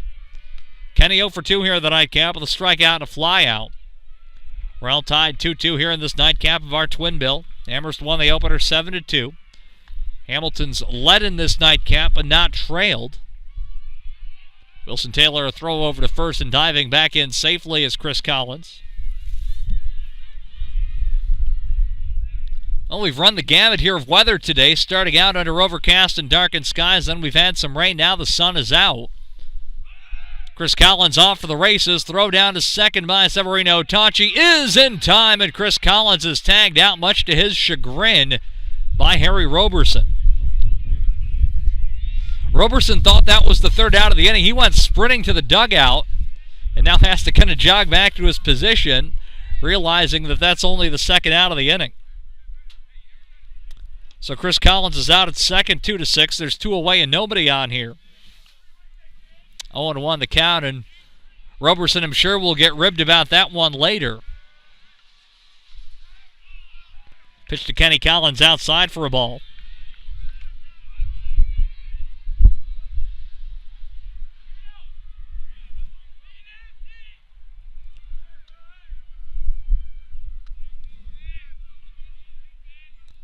Wilson Taylor into the windup. No ducks on the pond here. A little number back to the mound. Taylor fields it cleanly, and 1-3. Kenny Collins is retired. Well, Hamilton, since the second inning, can't get the bats going. Amherst has rallied from down 1-0 to 2-1, and we've got ourselves a 2-2 ball game through 5. Sun is out. Stay tuned for the exciting finish here as through 5 complete. Hamilton and Amherst deadlock 2-2. Back at the top of the 6th right here on the Northeast Sports Network.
Well, nor rain nor sleet nor all potential snow can stop things here from Clinton. Moving into the top of the 6th, Amherst and Hamilton tied 2-2. In the schedule, 3 are Ariel Kenny, Chase Henley, and Severino Tachi against Finley O'Hara. Some stirring in the Hamilton bullpen, and Callum Slater, the blonde bomber, warming up. Finley O'Hara into the top of the 6th. He's been a 6-inning man his last 3 or so starts, so very likely Tim Burns wants him to get through 6, and then kind of we'll see where things stand here. But 6, 7, and 8 due up for Amherst here at the top of the 6th, and clearly momentum right now, one would think, on the side of the visitors from Western Mass. Ariel Kenny 0 for 1 of the walk. A run scored and a fly out to left in our nightcap. He's made some nice defensive plays out in right field as well. The junior from Chula Vista. First pitch was called strike. Amherst's gotten the offense going the last 2 innings, and Rosenberg knocks down the hot shot. It rolls into foul territory, and safe up the line of the base hit is Ariel Kenny. If anything, Dean Rosenberg very likely robbed extra bases there just by getting a glove on that one to knock it down, because as that one got up the line, that's easily a double for Kenny.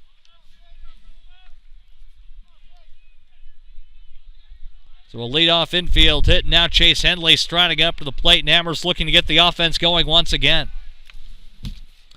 Mammoths had 2 hits in the 4th and got the sticks out in the 5th as well. Brought home the game-tying run on the 3 straight 2-out singles by Roberson, Thanopoulos, and Spina.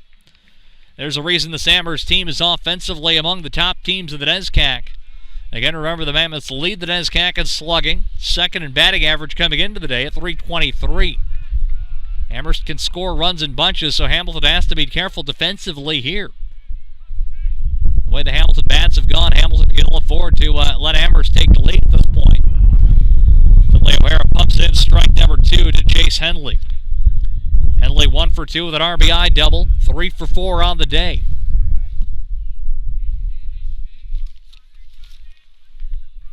Long and tall first baseman, yet another Californian on this Amherst roster as O'Hara brings the arms high. 0-2 pitch just missing, ball number 1 on Chase Henley.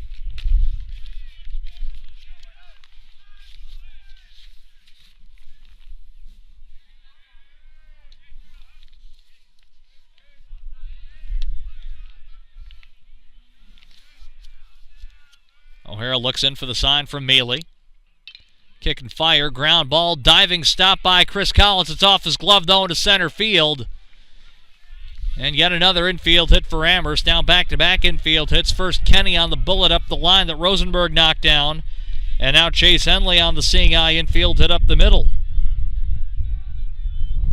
Now batting the catcher, number 10, Severino Toshi. So runners on first and second, nobody out. And Severino Toshi with a chance here to keep the rally going for the Mammoths. Unofficially now 8 hits for the visitors for Amherst. One would likely think this will be a bunting situation here as Toshi has struggled at the plate today. 0 for 2 with an error reach and a strikeout. Toshi tries to get the bunt down, and instead it spikes over the top of the head of Brett Mealy back to the backstop for strike 1. And these are the types of the situations in games that you work on down in Florida, you work on in preseason practice, so that when these situations arise in games, you're ready for them. Key spot here for the first-year Toshi. Harden, who's got a good stick, is on deck. Finley O'Hara trying to wiggle his way out of trouble yet again. Runners have their leads. Rosenberg and Haas are in on the grass at the corners. Spin, snap throw to second, not in time. Northrup thought that he got the tag in there, pumped his fist in exasperation. Hamilton dugout not happy with the call either. Very close play. On-field umpire had the best view, though, as he's right in the middle of the infield. 0-1 the count on Toshi. Again, let's see if he squares the bunt here.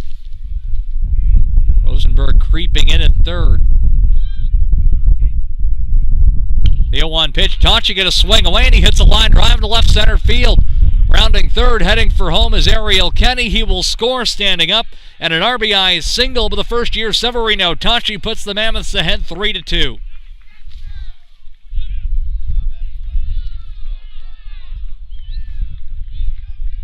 Well, not getting the bunt down ended up being a help for the Mammoths. So 3 straight singles here, and this might be the end for Finley O'Hara, and if not, it's coming pretty quickly. But Callum Slater is going to start his walk out from the bullpen, so Hamilton is going to get a pitching change here, trailing 3-2 with 3 straight hits to start the top of the 6th inning. Amherst 3, Hamilton 2. Finley O'Hara off, Callum Slater on. We'll tell you more about Callum Slater when we return. But right now, a call to the bullpen.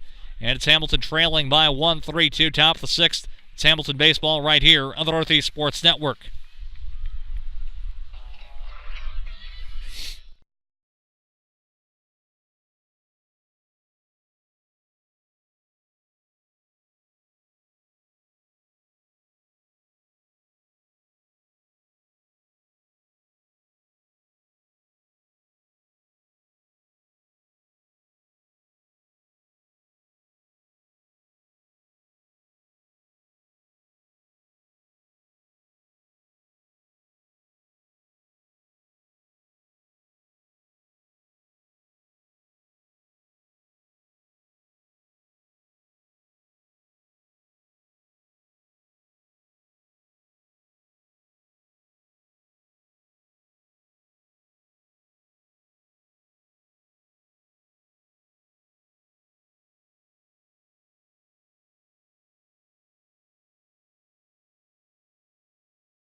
Callum Slater, the new pitcher for the Hamilton Continentals.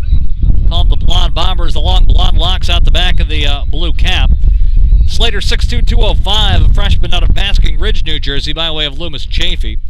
Callum on the season 1-3 with a 4.43 ERA, 22 and a third innings pitched. He struck out 26, walked 22 in 7 appearances, 5 of which have been starts. Last pitched on Tuesday against SUNY Poly, and he struck out 3 in 2 innings in what was a 12-5 win for the Blue over the Wildcats. And so Slater will inherit runners on first and second, nobody out, top of the 6th. Amherst leading 3-2. Single runs in each of the last 2 frames for the Mammoths. In the first pitch to Ryan Harden. Taken. Snap throw down to second by Mealy, not in time, and back in sliding safely is Chase Henley. 3 straight singles against Finley O'Hara in the top of the 6th, chasing him from the game. Hard hit balls on a couple of infield singles, then Severino Tachi, the RBI hit to put the Mammoths ahead 3-2. Unofficially 3 runs on 9 hits for the visitors. Slater, a long and tall lefty with a wild windup, fires in a strike. Count 1-1. First pitch taken by Harden was a ball. Ryan Harden 0 for 2 with the nightcap, with a fly out to right and a pop out short. Rain is stopped here in Clinton. Hamilton now trying to stop the Amherst offense. A lot of chatter on both sides of Slater to the letters. Kick of the pitch is low. 2-1 the count on Ryan Harden.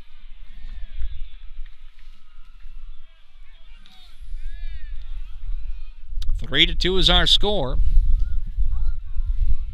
There's another lefty now warming up for Hamilton. Feinted a bunt attempt. Harden pulls back. Slater fires a fastball high. Count 3-1. Under sunny skies for the moment, but look, glancing back behind us, back over the golf course, dark clouds coming. So hopefully we can finish this one out before the weather turns back to nasty. Fastball inside. Slater thought it was a strike. A home plate umpire said otherwise, and now the bases are loaded. Still nobody out. The first 4 men of the inning for Amherst have reached. 3 straight singles and now a walk. Top of the lineup in Max Steinhorn. Steinhorn 1 for 3 of the bunt single. Struck out swinging back in the 5th his last trip. Infield in slightly at the corners. We'll see if Hamilton concedes a run and a ground ball. Sure enough, right at Rosenberg. He's going to throw home to get the 4s, nearly throwing it away. Mealy, though, reaches up and snares it. And so there's 1 out, and that's exactly what Hamilton wanted there.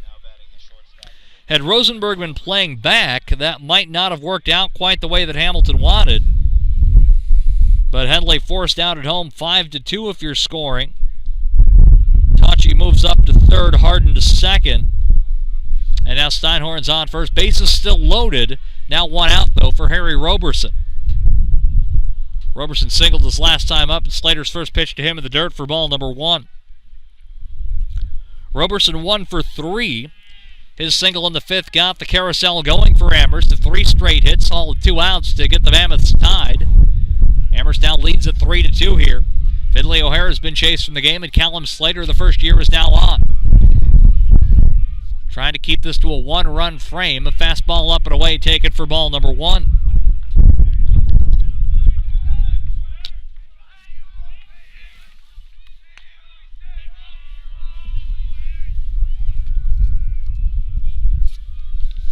Mammoths on every base. Slater again cannot find the strike zone. He throws it pretty hard, but from what I've seen, he's having a little bit of problem locating his pitches, but he can really rear back and fire it. You've got Tachi on third, Harden on second, Steinhorn on first, 1 away. Slater winds and deals and misses low, and that'll force home a run. A bases loaded walk, and it's 4-2. So that starts up the carousel, the second walk that Slater has issued.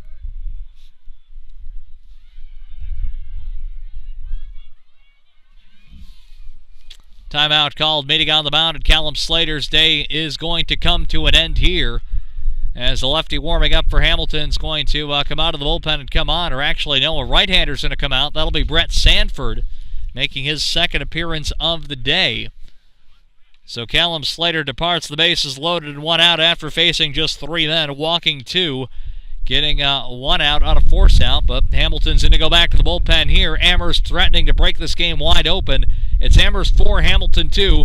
Call to the bullpen for Brett Sanford. We'll step aside quickly, come back, and pick things back up where they are right now. 4-2 Amherst, and you're watching Hamilton Baseball on the Northeast Sports Network.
Amherst 4, Hamilton 2. Brent Sanford on for the second time today. He'll face Yanni Thanopoulos with the sacks packed and 1 out here at the top of the 6th.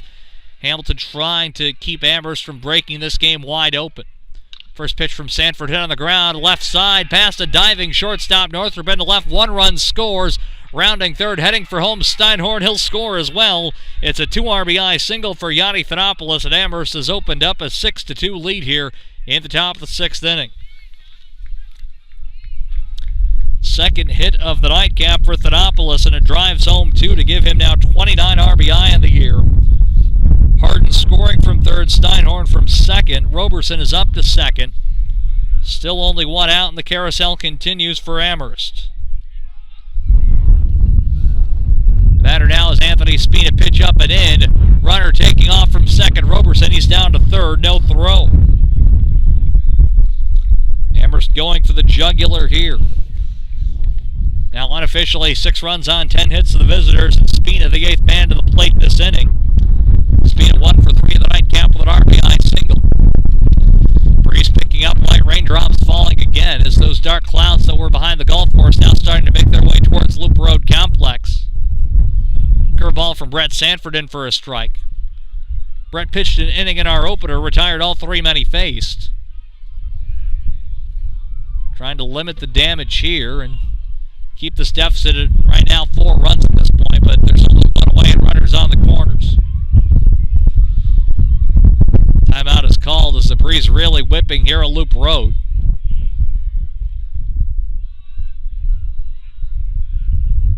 And it seems Brett Mealy and Brett Sanford can't really get on the same page here. Time is called, and the seniors will go out and talk to his sophomore pitcher. The only batter no batter has been retired. Everyone's either put the ball in play or walked. The only out coming at a force out, those on a ball hit by Steinhorn.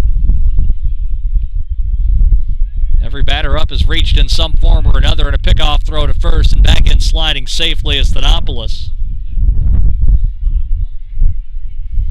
Amherst's bats have gotten going and the pitching has been good. Ground ball left side, diving stab made by Northrop. He'll throw from his knees and retire the man going to first, that being Spina. Another run is forced home. Roberson scored, and it's 7-2 on the RBI ground out. Fantastic play by Jordan Northrop. But with Roberson having stole third, that set up the RBI ground out.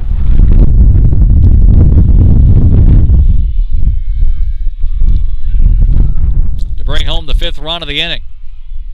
Ground ball right side, diving stop by Chris Collins, but he can't get the throw to first. It's off of Hauser's glove. Nardone leapfrogs him, and he'll go on down to second on the errant throw.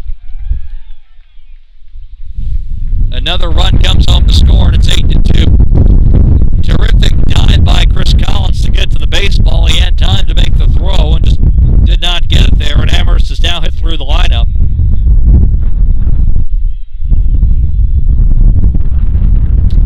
runner on second. Alstadopoulos came around to score. And the batter now for the second time this inning is Ariel Kenny. Hamilton on its third pitcher of the frame. Amherst to sit through the order, and the Mammoths have broken this game open. 8-2 a lead right now. Slide step at the pitch inside, taken for a ball. It started out innocuously enough as Kenny hit a bullet down the third baseline that Rosenberg made a diving play on. Possibly robbed Kenny of extra bases, kept it in an infield hit.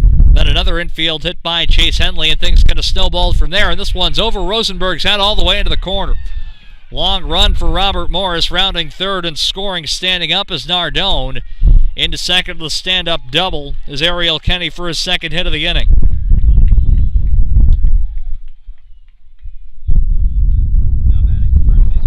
So now 9-2 the lead for the Mammoths.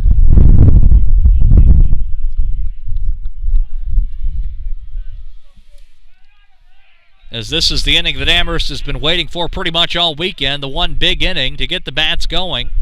Didn't necessarily happen in the first. I mean, I guess the 4-run inning obviously helped at the top of the second. That was aided by an error. And I hear Amherst just simply has overwhelmed Hamilton here in the top of the 6th inning, batting around. 11th man to the plate this frame is Chase Henley. Henley already 1 for 1 of the infield hit his last time up. That was the second of 3 straight singles to start the inning that chased Finley O'Hara to the showers. Swing to drive out towards deep left field. Robert Morris going back on the warning track, camps under it and makes the catch. And the inning comes to an end. However, Amherst with an explosion of 7 runs. And as we head to the bottom of the 6th inning, it's Amherst 9, Hamilton 2. Continentals have their work cut out for him to try and get back in this one. 9-2 Amherst heading to the bottom of the 6th when we come back. And this is Hamilton Baseball right here on the Northeast Sports Network.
I'll get your rally caps out, Hamilton fans. The Continentals find themselves down by a touchdown at an extra point, 9-2, but well, Hamilton's found a way at times this season to rally back, and why should today be any different?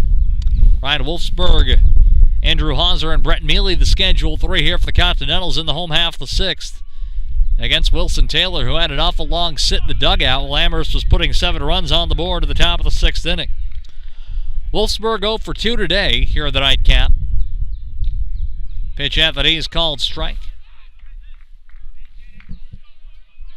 Lots of time remaining here. We're only in the bottom of the 6th. The Hamilton, after this, still has 3 more at-bats to get through.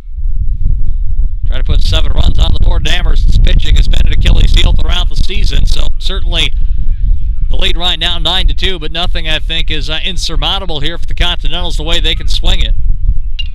Speaking of Rich Wolfsburg, a drive to deep right field, but that will curve foul just to the right of the fair pole. As Wolfsburg tried to tip-tap that one down the line, sneak one out. Not really a short porch at 330 down either line. 375 to the gaps, 400 to straightaway center. Wolfsburg's had good swings today, but just can't seem to put the ball where the fielders are not.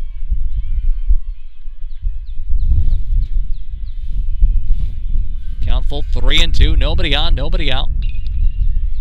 Wolfsburg hits this one right at Steinhardt at second, and the sidearm sling retires Wolfsburg for the first out of the home half of the sixth.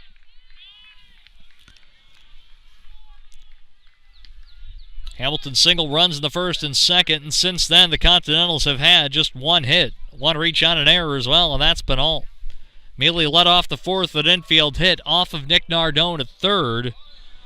The only other base runner was Chris Collins reaching on an error in the fifth, then he was thrown out stealing. Andrew Hauser looks at called strike number one. Hauser 0 for 2 with a sac fly RBI. Both flyouts have been to Finopoulos in center. Pitch low and away from Taylor, got by the catcher Tachi. 9-11-2 unofficially for Amherst, 2-4-2 for Hamilton. Wilson Taylor right now in line to pick up the win for the purple and white. Again, still lots of baseball left to go here from Loop Road. Foul tipped by Hauser, 1-2 the count.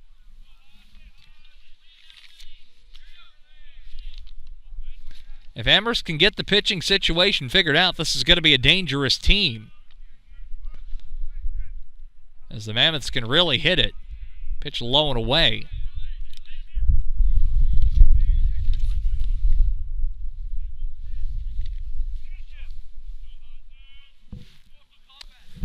2-2 the count, one away, nobody on here for Andrew Hauser.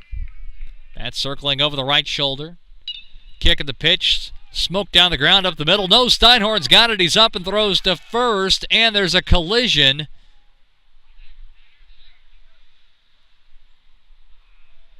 And Hauser is ruled safe.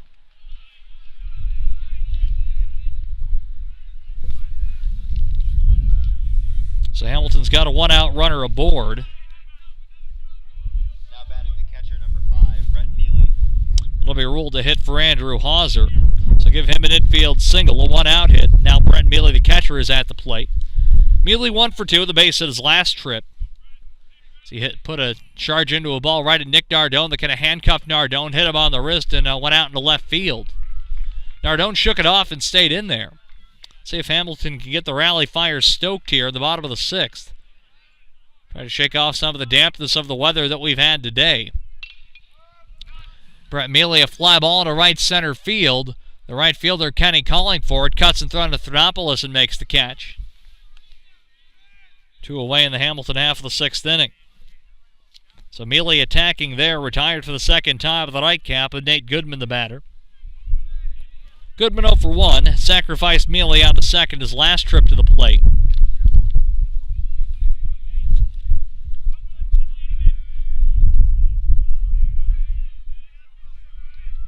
Taylor from the letters on the purple jersey. Goodman attacks, first pitch swing, grounder to the right side, and Steinhardt, a little theatrics there on the side, sort of push throw on to second to get the force out. That's a little defensive play there by Steinhardt, showing some confidence in his toss to second, and the force out at second ends the inning, and that will do it for Hamilton. The 6 no runs, 1 hit, no errors, one left, and we are through 6 complete. It's Amherst 9, Hamilton 2.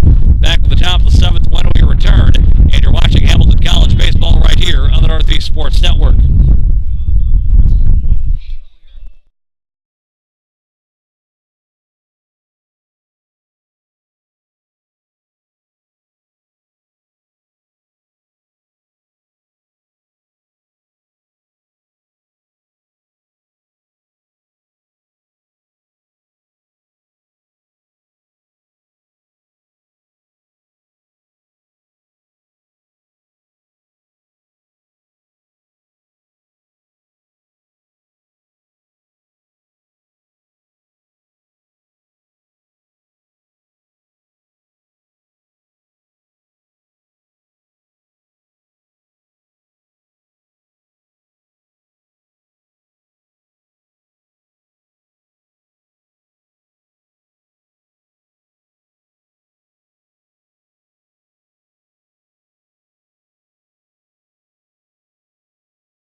Top of the 7th at the Loop Road Complex. Amherst 9, Hamilton 2. Brett Sanford out for his first full inning of relief here in the top of the 7th. Severino Tachi, the leadoff man for the Mammoths, and the first pitch hits him, and he is aboard. Second time that Tachi has been hit today in the doubleheader. Last time up, he had an RBI single to give Amherst the lead, and I hear he's plunked to start things out in the top of the 7th. Timeout and a meeting on the mound coming as Tim Burns quickly out of the dugout, and that'll be all for Brett Sanford. So he throws one pitch in the inning, and he will be taken out in lieu of a new arm. So quickly out of the bullpen, a left-hander, Carter King, coming on to replace Brett Sanford, the man aboard, and nobody out in the top of the 7th. Well, step aside so Carter King can get those warm-up tosses in. And when we come back, Amherst will have a man on first, nobody out top of the 7th. The Mammoths 9, the Continentals 2. Back with more baseball from Loop Road after this on the Northeast Sports Network.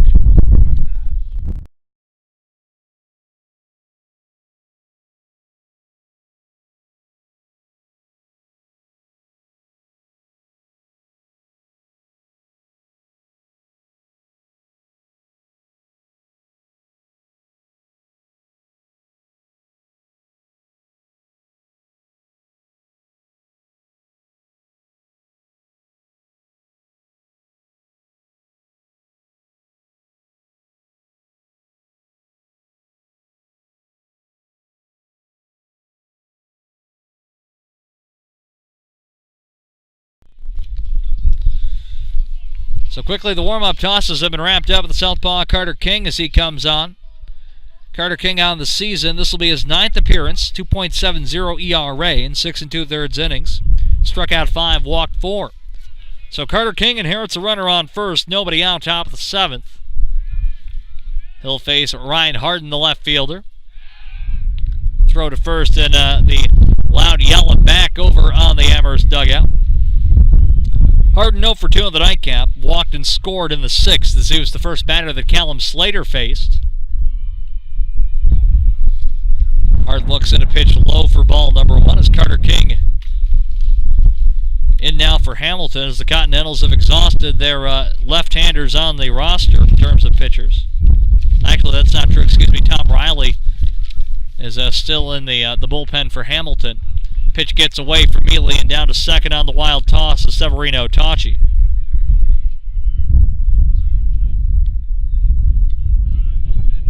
So Tachi on second, nobody out, top of the 7th. Amherst leading 9-2, looking to break back into double digits. Season high of 20 runs was against Springfield earlier this season.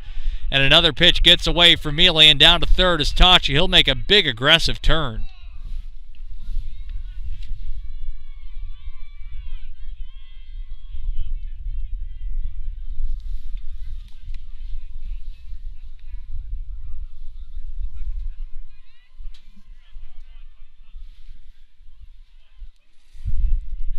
Amherst had 19 down in Florida against Keystone. That started the season. Keystone number 4 of the nation at the time. Carter King winds and fires and misses high and away, ball 4. So runners on the corners now. A hit batsman by Sanford on 1 pitch, then a 4-pitch walk to Ryan Harden. Runners on first and third, nobody out, and back to the top of the Amherst lineup card, Max Steinhorn. Steinhorn had a fielder's choice in that big 6th inning for Amherst. As he came up, the bases loaded and hit a ground ball to third that was quickly tossed home.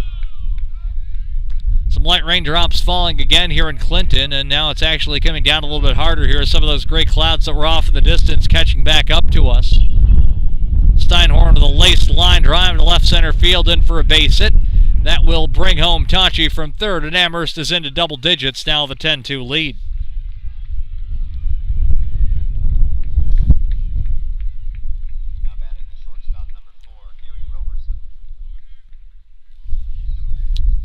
Runners now on first and second for Amherst as the rain is falling here. And the batter is Harry Roberson. Roberson has reached his last 2 times on a single and a walk. 2 runs scored in the nightcap and an RBI, also a stolen base. So the umbrella's popping up back again in the grandstand behind home plate here at the top of the 7th as we play with the rain coming down here.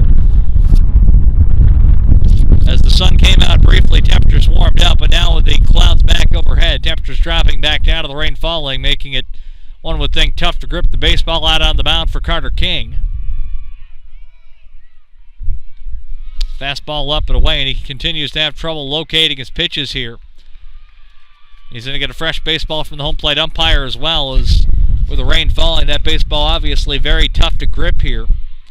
3-0 the count on Roberson. Runners on first and second. Still nobody out. King's got the sign he wants from Brett Mealy. He'll kick and deal up and away, ball four. The Mammoths load the bases here. Harden over to third, Steinhorn on second, Roberson now on first, and here's Yanni Thadopoulos. Thadopoulos has had a tough day today. That said, the last two trips he's kind of atoned for it. Singles each of his last two at-bats, and he's now 2 for 4 of the nightcap with 2 RBI. Both those RBI were picked up his last plate appearance.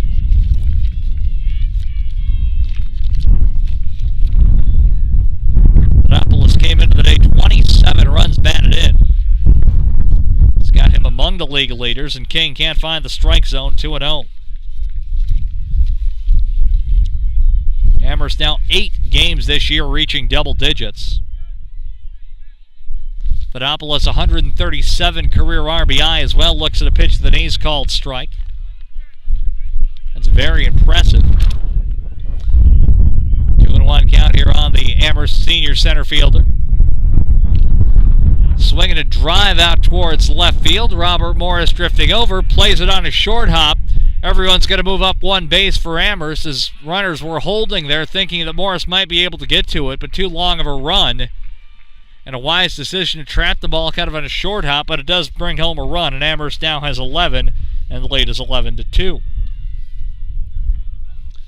So everybody moves up a base, and Thadopoulos now has 3 RBI in the nightcap.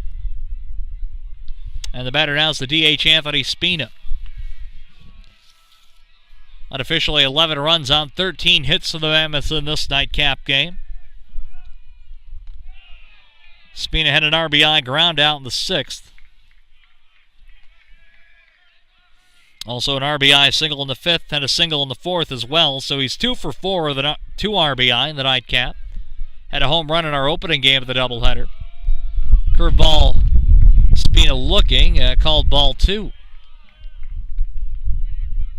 A right-hander tossing in the Hamilton bullpen here.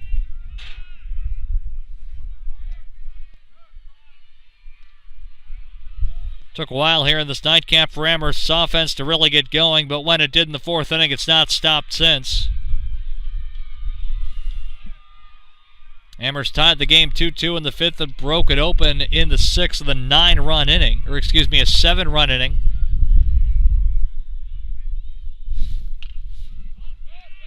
Still nobody out here, and this might be an out as Kenny Collins, tracking a fly ball through the clouds, makes the catch. Tagging from third, heading home is Steinhorn. Play at second, not in time. Everybody moves up a base on the sac fly from Anthony Spina. And the Mammoths now have a 10-run lead at 12-2. Third RBI of the day for Spina. Now he and Thadopoulos have driven in 6 of the Mammoths' 12 runs.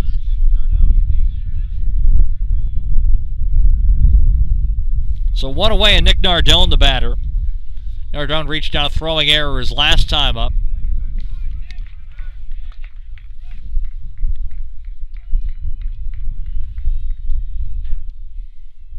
Nardone's got a base hit here in the nightcap. Third baseman, reigning NESCAC Player of the Week, looks in a pitch low for a ball.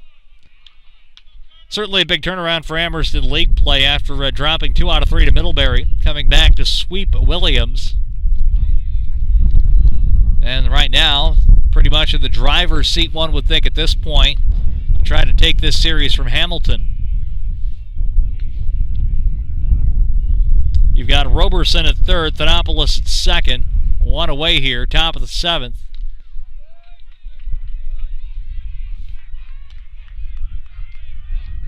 Amherst has scored 10 straight runs here. Carter King looks in for the sign, now comes to the set. Pitch up and away, take it for a ball.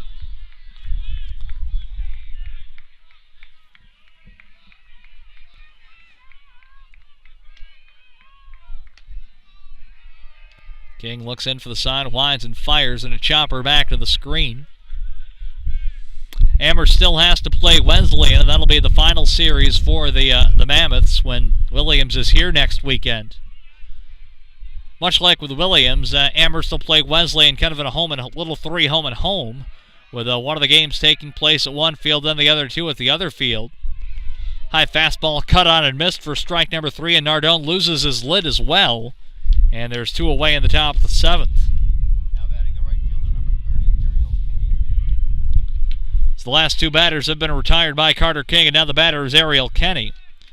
Kenny had 2 hits in the 6th inning alone as he came to the plate twice.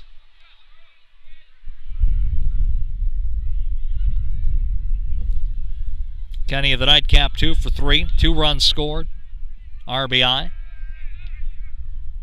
First pitch eye high, taken for ball number 1.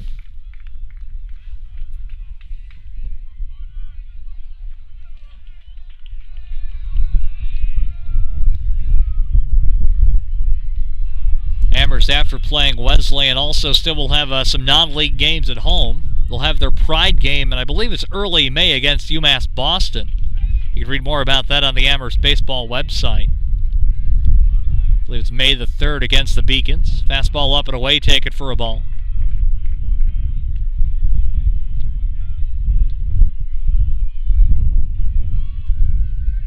Hamilton, of course, no more road games as we speak right now. Potentially maybe a makeup game against Wesleyan, possibly, that was not able to be played due to some poor weather down at the Dresser Diamond at the start of the league season. 2-out walk issued to Ariel Kenny, and now the batter is Chase Henley. Roberson on third, Thanopoulos on second. Now Kenny on first after a 2-out walk. Chase Henley 2 for 4 of the nightcap. Looks at strike number 1. Darkened skies back overhead here in Clinton. Kick of the pitch outside from Carter King, and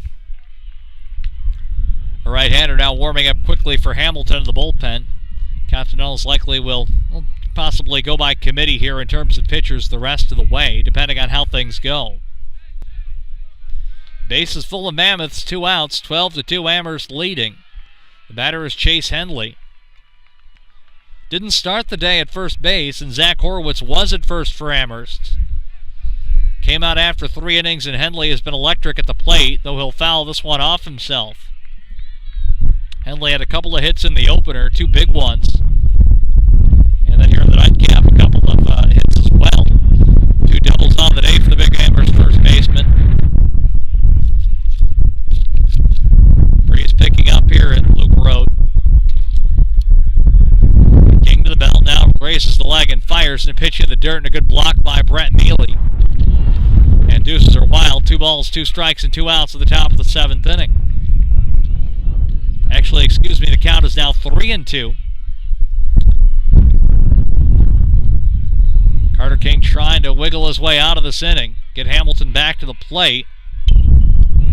Line drive to left field, base hit. 1 run scores. Thanopoulos rounding third. He will score standing up. And at first to the 2 RBI single is Chase Henley.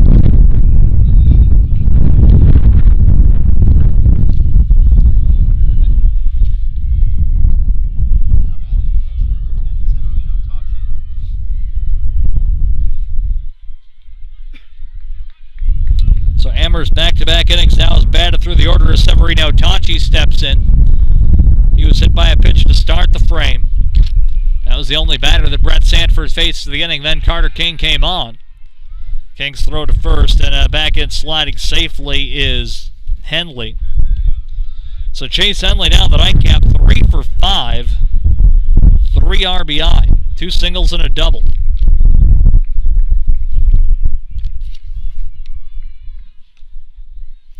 Kenny on third, Henley on first. King kicks and fires, and this one flown away foul for a strike to Severino Tachi.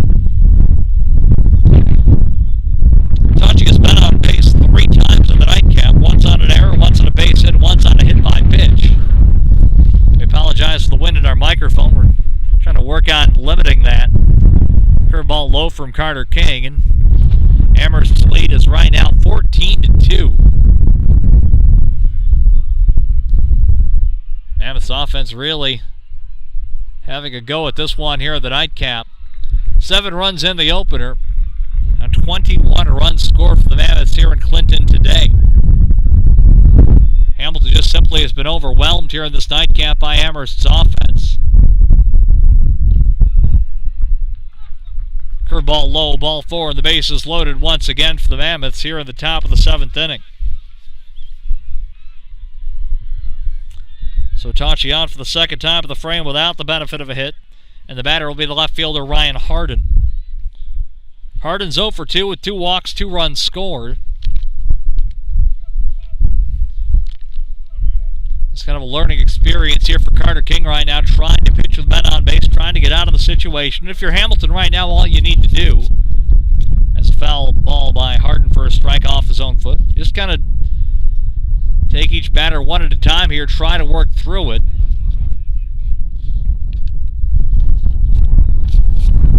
Unfortunately, baseball is sometimes a funny game, and there's games like this.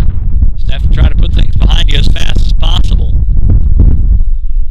King sails a pitch to the backstop. Mealy scampers right after it, getting out of the batter's circle quickly. 1-1 the count on the batter, Ryan Harden. Remember, it was 2-2 through 5. Floodgates then opened in the top of the 6th of the Mammoths.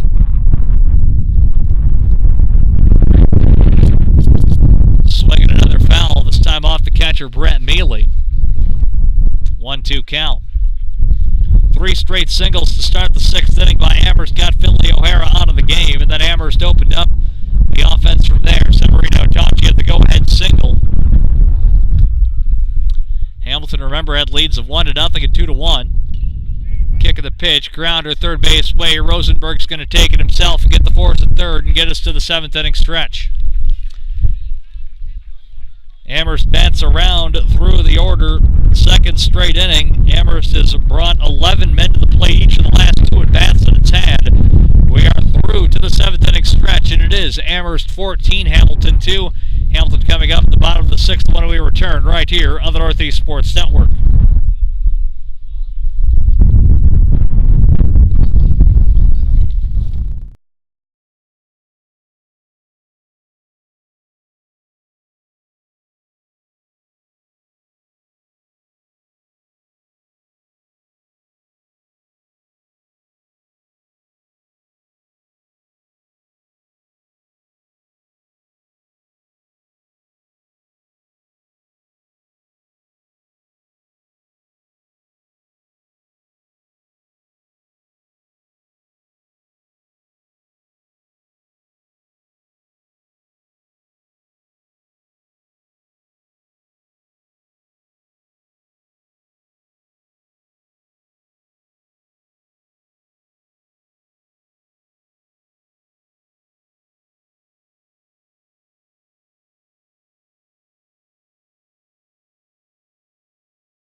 Jordan Northrup, Dean Rosenberg, and Robert Morris to schedule 3 against Wilson Taylor. Taylor has been fantastic since coming out of the bullpen in the bottom of the 4th inning, which feels like a while ago here. Taylor has only allowed a couple of base runners, 1 on an error, 1 on an infield hit. And he starts out Jordan Northrup at 2-0. Northrup just the 9th man that Taylor has faced since coming out of the pen in relief of George Long. Northrup a grounder up the middle of Harry Roberson. Roberson donning the white hoodie under the purple jersey makes the toss to first, and there's 1 down to the Hamilton half of the 7th. 1 out for Dean Rosenberg. Rosenberg, the first man that Taylor faced all the way back in the fourth, as Taylor came on to face Rosenberg with a man on second and 2 outs. Rosenberg had tripled off of Long his last trip, and Taylor got the strikeout, and Amherst has ridden the wave of momentum ever since, almost like a tsunami across the Continentals. Rosenberg looks at strike number 1 at the knees.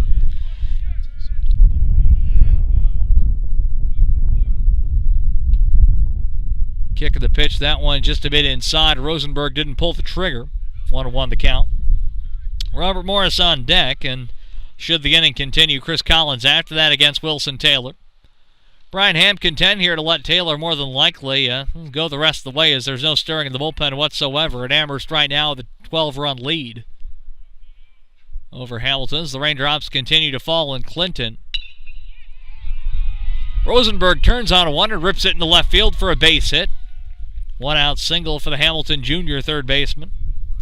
And again, really, if you're Hamilton, all that you can do at this point is just focus on every at-bat and doing what you can and doing your job. Rosenberg's out at the second time of the nightcap. Now 2 for 3, and Robert Morris striding up to the plate. Morris 1 for 2 with an RBI single. His RBI hit in the second put the Blue on top, 2-1 at the time. But it looks like we may have a pinch hitter here, and I believe this is Ian Nish, based on the body type.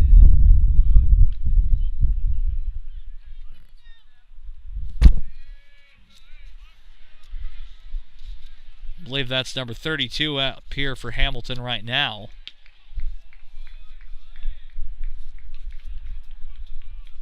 It's actually number 12 at the plate. So the batter for Hamilton, Sam Rowley. So Sam Rowley batting in the spot of Robert Morris here in the last of the 7th. Pitch in the dirt from Taylor. Off to second on the wild pitch is Rosenberg. So Sam Rowley pinch hitting here in the home half of the 7th. They'll take over likely for Robert Morris in left here. Man in scoring position for Rowley. Chance here to get it back, get some experience in a game in case he's needed down the stretch for the Continentals. Leg kick, the pitch from Taylor is just a bit outside for a ball. 2-1 the count.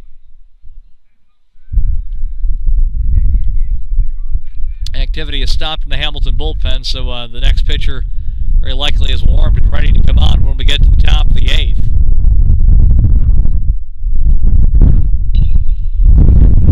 Rowley a bouncer left side of the diamond, picked up by Nardone. He'll gut it across to first for the out. Charging over to third and diving in safely is Rosenberg.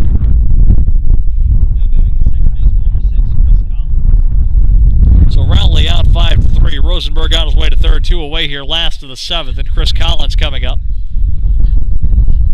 Chris doubled in the first, got things off to a rousing start here in our nightcap for the Blue. Eventually came around to score on a fly ball that was dropped by Yanni Thanopoulos. Curveball that he's called strike 1. Chris Collins then flew out to Thanopoulos in the 2nd, reached on an error in the 5th. That's his story here in the nightcap, the speedy right-handed swinger. His twin brother Kenny on deck. Kenny again the longer hair of the two, Chris the shorter hair, and a swing and a miss for a strike. 0-2 from Wilson Taylor, who right now is in line to pick up his first win of the season, should this result hold.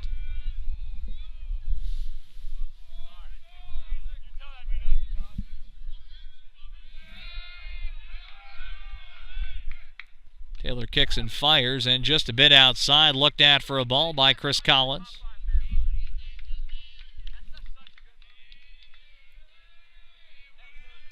Rosenberg leading off in foul territory on third. Taylor to the letters on the purple jersey. Bouncer up the middle. Taylor couldn't grab a tough play here for Steinhorn. Can he make it? Yes, he can. A bang-bang play at first. No, actually, it looked like the umpire had first set out. Apparently, no. And so Chris Collins is safe up the line. Looked like the first baseman dropped the baseball, so what looked like it was going to be an out at first. A run comes home to scores. Rosenberg from third. It's now 14-3.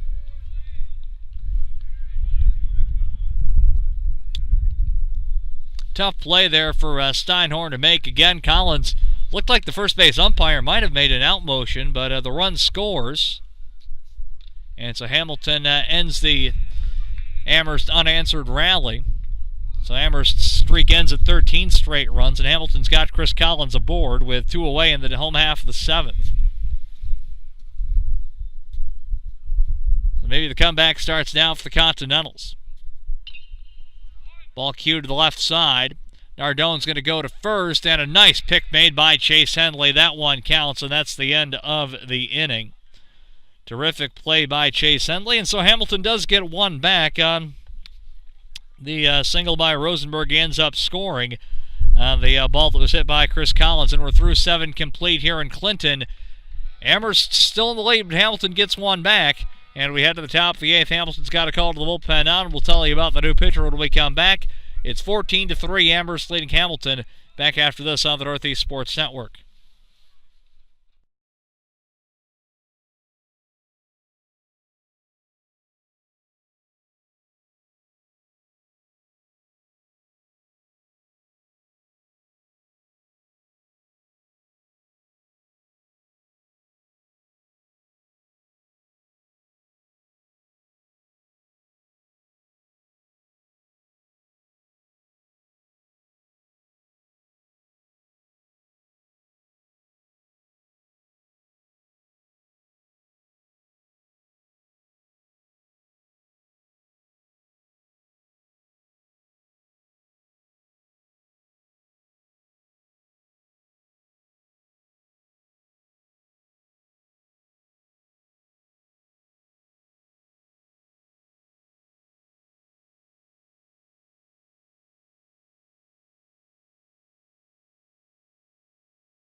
Hamilton called to the bullpen, sees Kenny Gray now out of the mound for the Continentals, the Hamilton football quarterback and relief pitcher.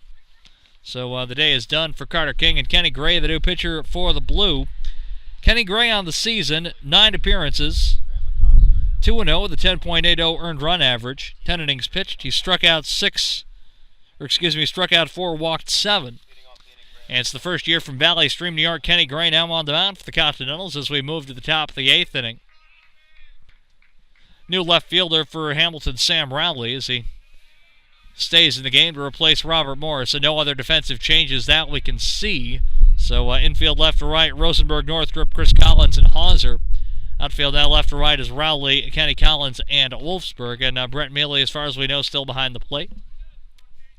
Kenny Gray, the new pitcher for Hamilton, will face the Schedule 3 of Steinhorn, Roberson, and Thanopoulos in the top of the 8th. Amherst out to a 14-3 lead right now over Hamilton, and it's one of those games, unfortunately, that's gotten away from the Continentals here. That said, still, it's a long season, lots of baseball left to be played here. You know, you take this one in stride and move on to face Casanova for the midweeker, and then Williams in town next weekend. Called strike out the inside corner. 1-2 the count. Kenny Gray here against Max Steinhorn. Steinhorn has scored 2 of Amherst's 14 runs of the nightcap. Ground ball left side past a diving shortstop Northrup into left field, where it's picked up by Rowley. Amherst has hit through the lineup each of its last 2 trips to the plate in the 6th and 7th innings. Gonna be honest, I'm running out of room here on my scorecard right now in the 10th inning on my scorecard as we play here in the top of the 8th. Harry Roberson, the batter. Roberson's reached 3 times in a row with a pair of walks and a base hit. Drew a bases-loaded walk in the 6th. He scored 3 runs here.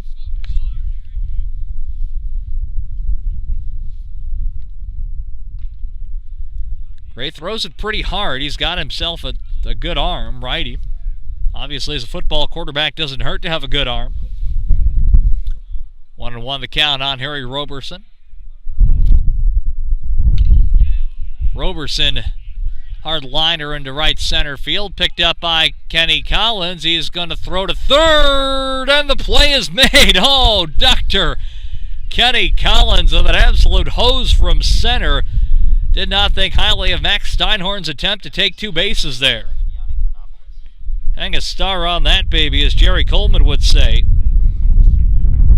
8-5 if you're scoring at home. Steinhorn retired at third.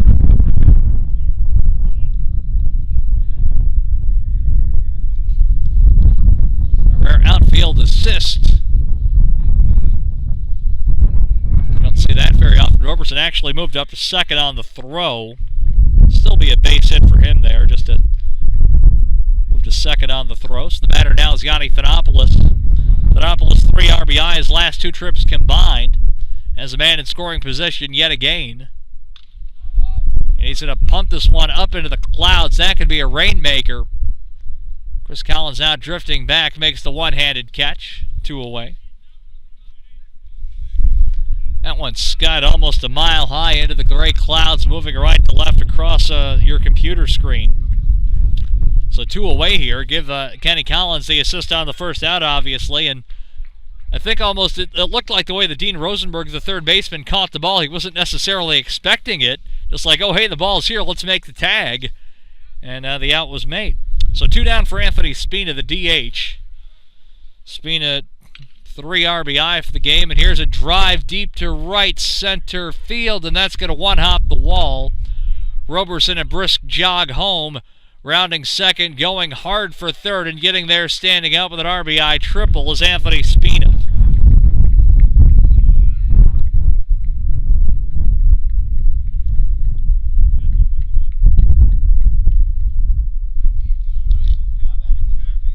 So that'll be the first run of the inning for Amherst. Pair of singles and a triple in the inning for the purple and white. Make it now 15-3 for the Mammoths. And the batter is Nick Nardone, the third baseman. Again, Amherst had some pretty big offensive explosions this year. 19 against Keystone, 14 against Marietta, 20 against Springfield, 15 here today against Hamilton. Almost like more of a lacrosse score than a baseball score, as Kenny Gray 1-1 here against Nick Nardone. Nardone, a quiet game of the nightcap, just has 1 hit. Struck out swinging his last time up in I believe that was the 7th. Gray with a fastball low and outside. Now, I believe, if I read the social media correctly, that Kenny Gray was the one when Hamilton was down in Florida during spring break. That Kenny Gray was the one tasked with tweeting at Kate Upton to see if the Hamilton baseball players could get a picture with her at the Detroit Tigers spring training game.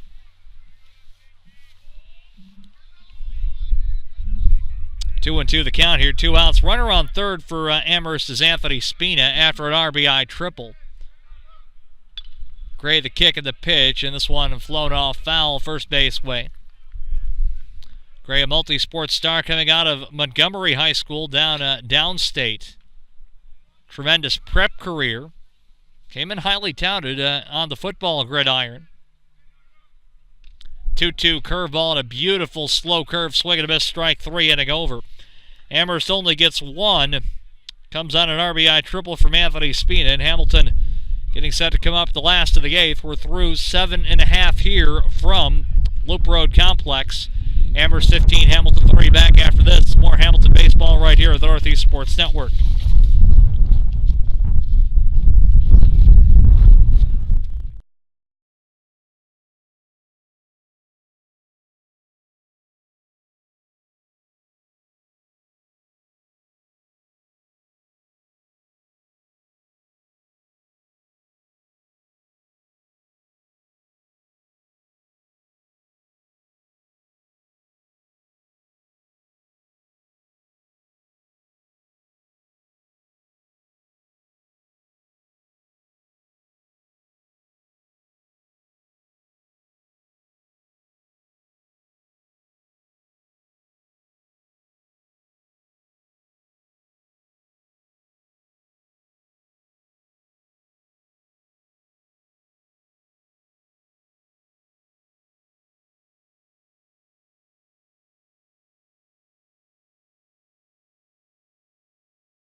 scheduled 3, though I believe Andrew Hauser may be warming up the Hamilton bullpen right now.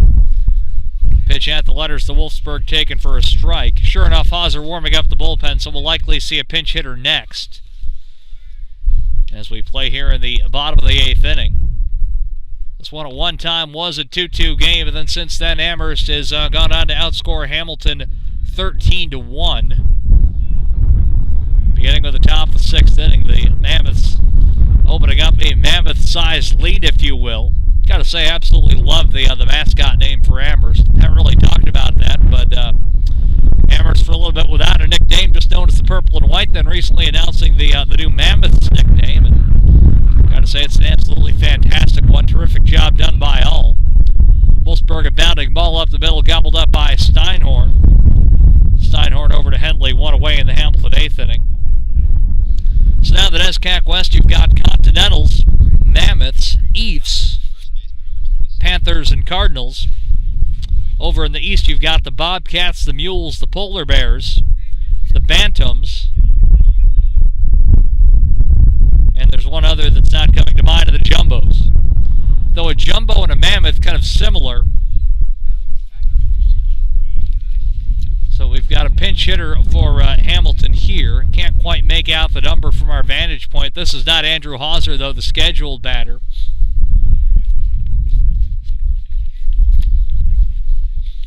So a pinch hitter in the place of Andrew Hauser that looks like number 25. From here, Ian Nish has played first base. He doesn't wear 25. 25 on the roster is Dan DePaule. I don't think that's him. Hamilton's got a pinch hitter up, and Andrew Hauser looks like he's warmed and ready to come out at the top of the 9th when we get there. So Taylor winds and fires in a strike into the knees.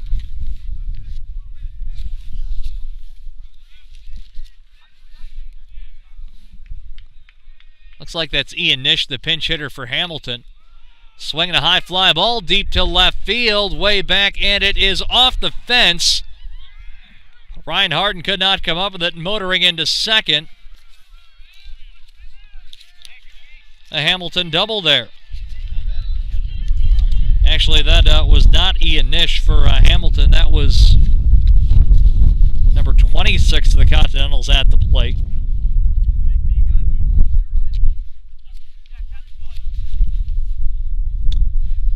Graham McCosker, the double for Hamilton there. So McCosker comes up with a one-out double. Good run there by Ryan Harden, just couldn't come up with the baseball. So McCosker is on to the one-out double. And the batter is the catcher, Brett Mealy, looking at called strike number 1 of the knees.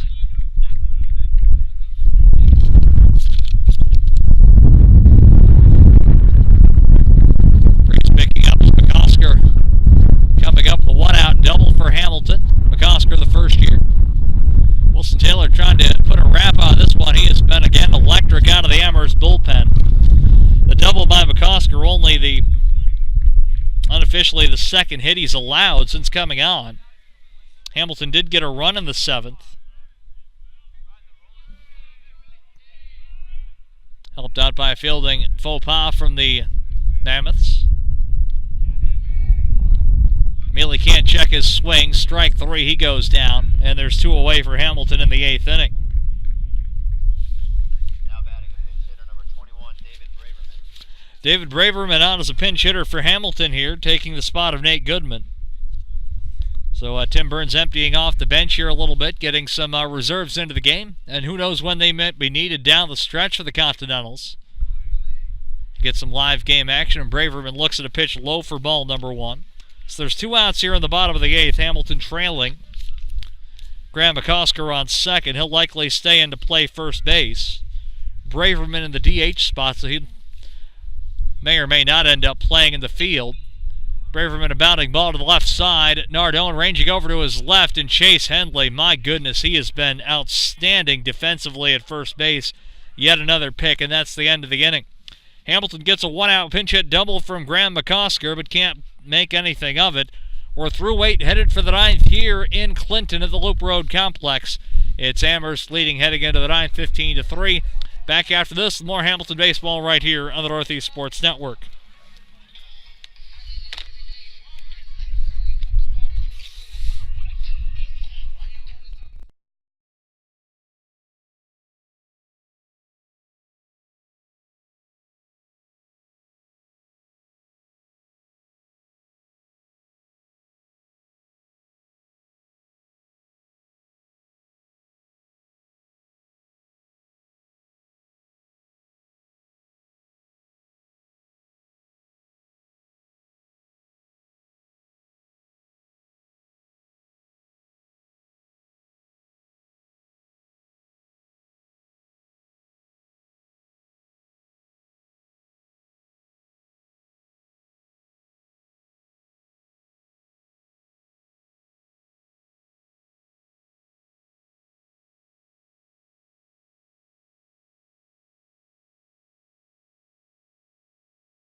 defensive change for Hamilton. 11, Matt Santos.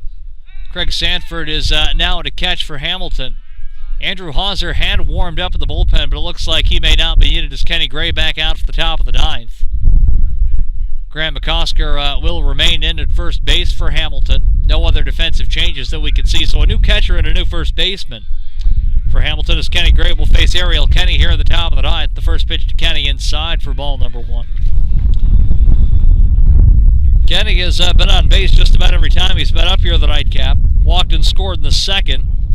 Flew out in the 4th, singled and scored in the 6th, doubled home a run in the 6th as well, and then walked his last time up in the 7th.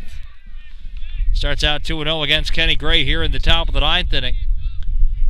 Very likely, should this result hold, and Hamilton's going to need a miraculous rally in the bottom of the 9th to get back in this one, but should this result hold, it's going to be a happy bus ride back to Western Massachusetts for the Mammoths, who will have taken 2 out of 3 from the Continentals this weekend.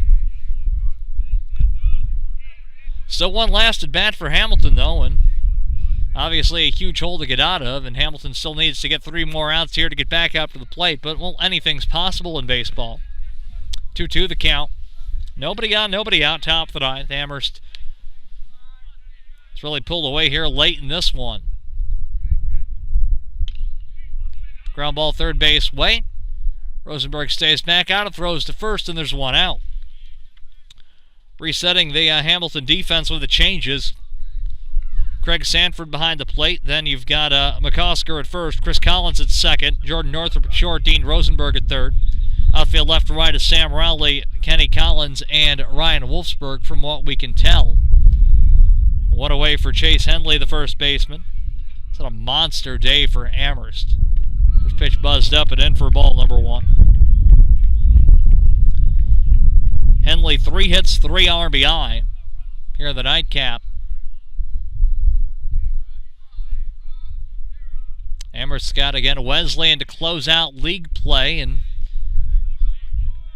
with 2 wins here today, Amherst's going to bump up to 6-3 in the league. Put itself in a pretty good spot to try and be one of those top 2 teams of the NESCAC West Division heading towards Nashua for the NESCAC tournament. Very familiar spot is kind of a half-hearted swing there from Henley for a strike. 2-1 the count. Amherst made it to Nashua last year, but it was the NESCAC East prevailing. Trinity and Tufts playing in the championship game as both Wesleyan and Amherst did not make it to the final round. Both went 7-5 in the league last year. Amherst still won over 20 games. And again, it's been a while since Amherst has not won 20 or more games. Amherst 11-11 right now. 6 outs away from going to 12-11, heading into the final league series against Wesleyan. Then still a few other non-conference tilts as well. As we head towards the end of April, believe it or not. Greg winds and fires, and a pitch fouled straight back. Count 3-2 on Chase Henley. He'll be fouled by Severino Tachi. Not a lot of easy outs in this Amherst lineup, and this is going to be a dangerous lineup to face Wesleyan, who came into the weekend 5-1. Pitch up and in from Kenny Gray, ball 4, and out of the 1-out walk is Chase Henley.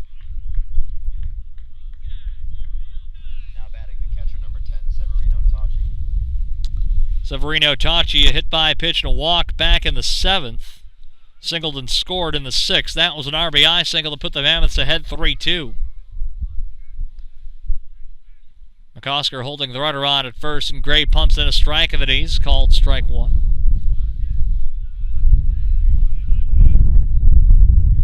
Hamilton back at it on April 25th. That'll be here against Casanova out of the Northeast Athletic Conference. Then a NESCAC weekend against Williams here next weekend. Hamilton and Williams played some exciting games out in Williamstown last year at the tail end of the regular season. Hathaway for Williams really can swing it as well. Also Lamont, one of the best pitchers in the NESCAC West, not named Jackson Vall. 1-2 the count now on the batter Severino Tachi. Kenny Gray dangles the right arm. Now kicks and fires, and a flare McCosker drifting over. He won't have a play on it. This drops in foul.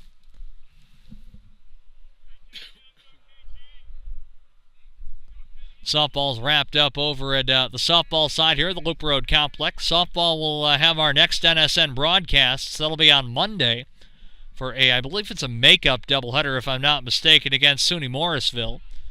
And you can watch those games. And Severino Tachi goes down, and there's 2 away. The left fielder, number 12, Ryan Harden.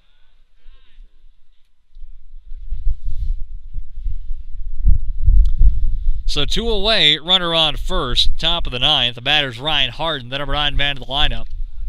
But so softball will be on Monday.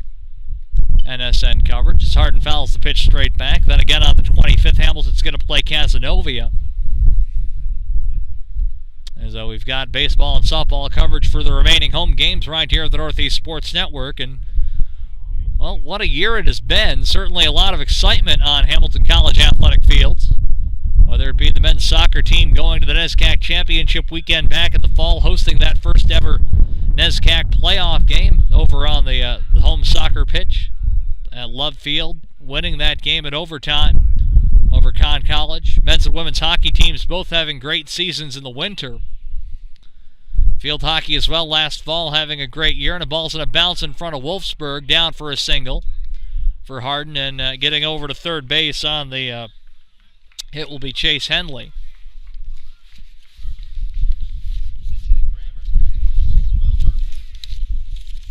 Will Murphy now on to pinch hit in place of Max Steinhorn. Is Brian Ham going to go to the bench here?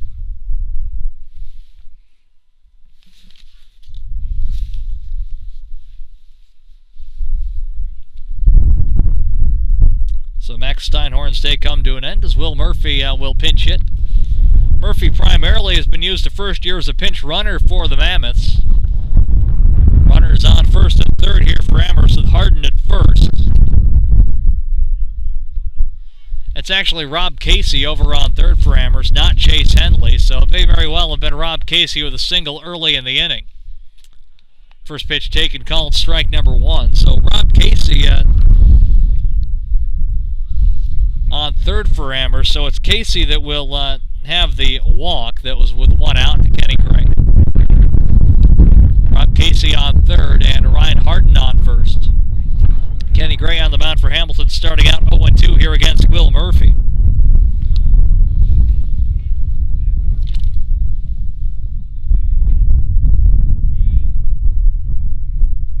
Gray to the belt, kicks and fires, pitch low and in. Good block by Brett Sanford, the catcher. Or excuse me, Craig Sanford, I should say. Brett, the pitcher. Seen him twice in the doubleheader today. But going back to what a year it's been, field hockey, I believe, beat a few nationally ranked teams in the fall. Men's soccer went to the NESCAC Championship weekend. Men's ice hockey to the NCAA tournament, hosting NESCAC Championship weekend, winning the NESCAC regular season championship. Evan Beitenheis was one of the National Division III Players of the Year, the Hamilton men's ice hockey goalie. Women's lacrosse right now nationally ranked. They were at home, or excuse me, the men were home today. The women were on the road. But they're number 11 of the nation coming into the weekend. So it's been quite the exciting 2016-2017 athletic year. Pitch in the dirt, runner going down to second. Uncontested into second goes Harden. Now 15 runs on 18 hits unofficially for Amherst. Harden on second, Casey on third. Casey leading in foul territory, grounder to the left side. It's going to be a tough play. Rosenberg cuts in front of Northrup, and the throw to first is not in time. Casey came home to score and give the Mammoths another run. Northrup waited back on it. Rosenberg realized he had to hurry the throw over. So an RBI infield hit for Murphy. Casey scores from third, Harden over to third. And the batter now Harry Roberson. Roberson first pitch swinging, fly ball deep center field. Kenny Gray drifting back, going over to his left, he'll put it away, and that's the end of the top of the 9th inning. Amherst gets another run on an infield RBI hit from Will Murphy. Pinch hit RBI single, And we go to the last of the ninth. Hamilton trailing 16-3.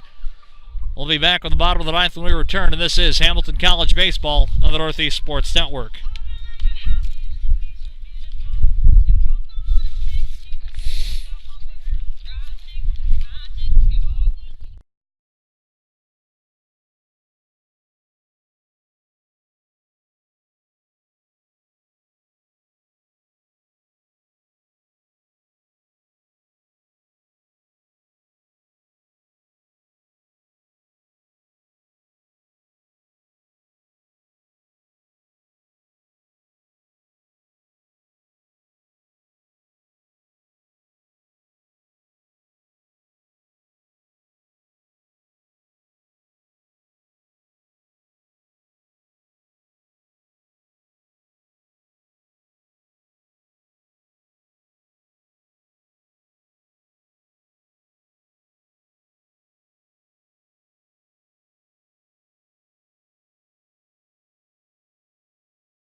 Griffin Small, one of the heroes from the win earlier this week over SUNY Poly, set to pinch hit for Hamilton. Griffin had a couple of hits against the Cats in the win on Tuesday up in Marcy.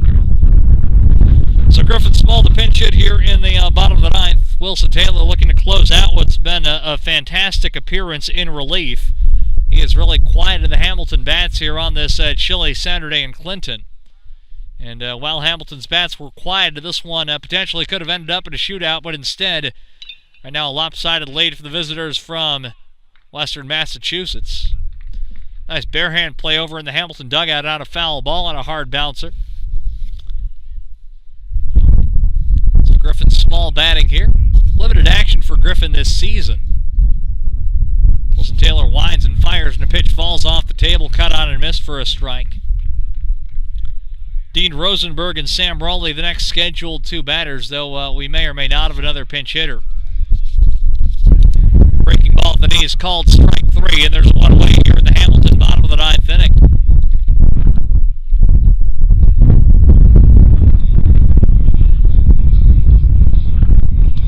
So one away, nobody on base here.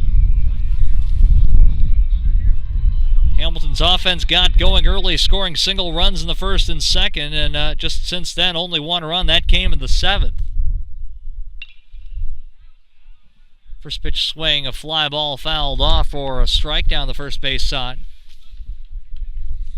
This is scheduled the spot of Dean Rosenberg, though I don't believe that's Dean Rosenberg. At least that wasn't his walk-up music.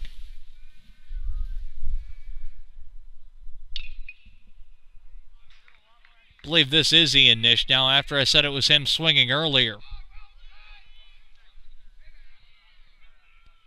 Yep, that's number 32, Ian Nish, pinch hitting for Hamilton. So Ian Nish now, with one out, has played some first base for Hamilton this year. Seen limited action. 5 RBI in the season for the big righty swinger. Kick of the pitch, and it's bounced in for a ball. Our next baseball coverage coming up on April 25th, weather permitting, with Hamilton taking on local rival Cazenovia College here from the Loop Road Complex.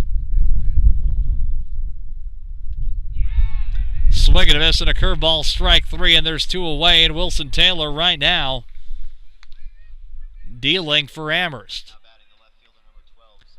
Amherst needed a big pitching performance from its bullpen, with George Long having struggled through 3 2/3 innings, and Wilson Taylor has come up with just that. One out away here from getting Amherst back home, with the first pitch to Sam Rowley inside for ball number 1.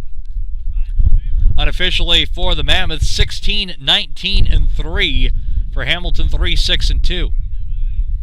Amherst an out away from moving to 12-11 on the season. Outside corner called strike, 1-1 on Sam Rowley, who is 0 for 1 to the ground out in the 7th. Came on to replace Robert Morris earlier in the game. Another curve from Wilson Taylor, and he is firing at all cylinders right now. Hamilton down to his final strike here of the doubleheader. Amherst won the opener 7-2 and a strike away from getting the sweep here in Clinton. Score is 16-3. And a breaking ball catches Rowley, stiffs the statue, strike 3. That's the ball game. And Amherst completes the sweep, winning 7-2 and 16-3. Wilson Taylor finishing off with a strikeout looking here in the bottom of the ninth. With a win, Amherst improves on the season to 12-11, but more importantly, in the NESCAC now 6-3. Hamilton, the loss, falls to 12-13 and 1-7 in New England Small College Athletic Conference West Division play. It was a 2-1 game through 2. Hamilton was looking pretty good. Finley O'Hara bend but not break, and then finally, unfortunately for Hamilton, the dam broke in the 6th inning. Amherst had come back to tie it 2-2. 3 straight singles to start the 6th, and then the floodgates were open from there after the RBI single from Severino Tachi, and Amherst would go on to open up a huge lead and eventually win it 16-3.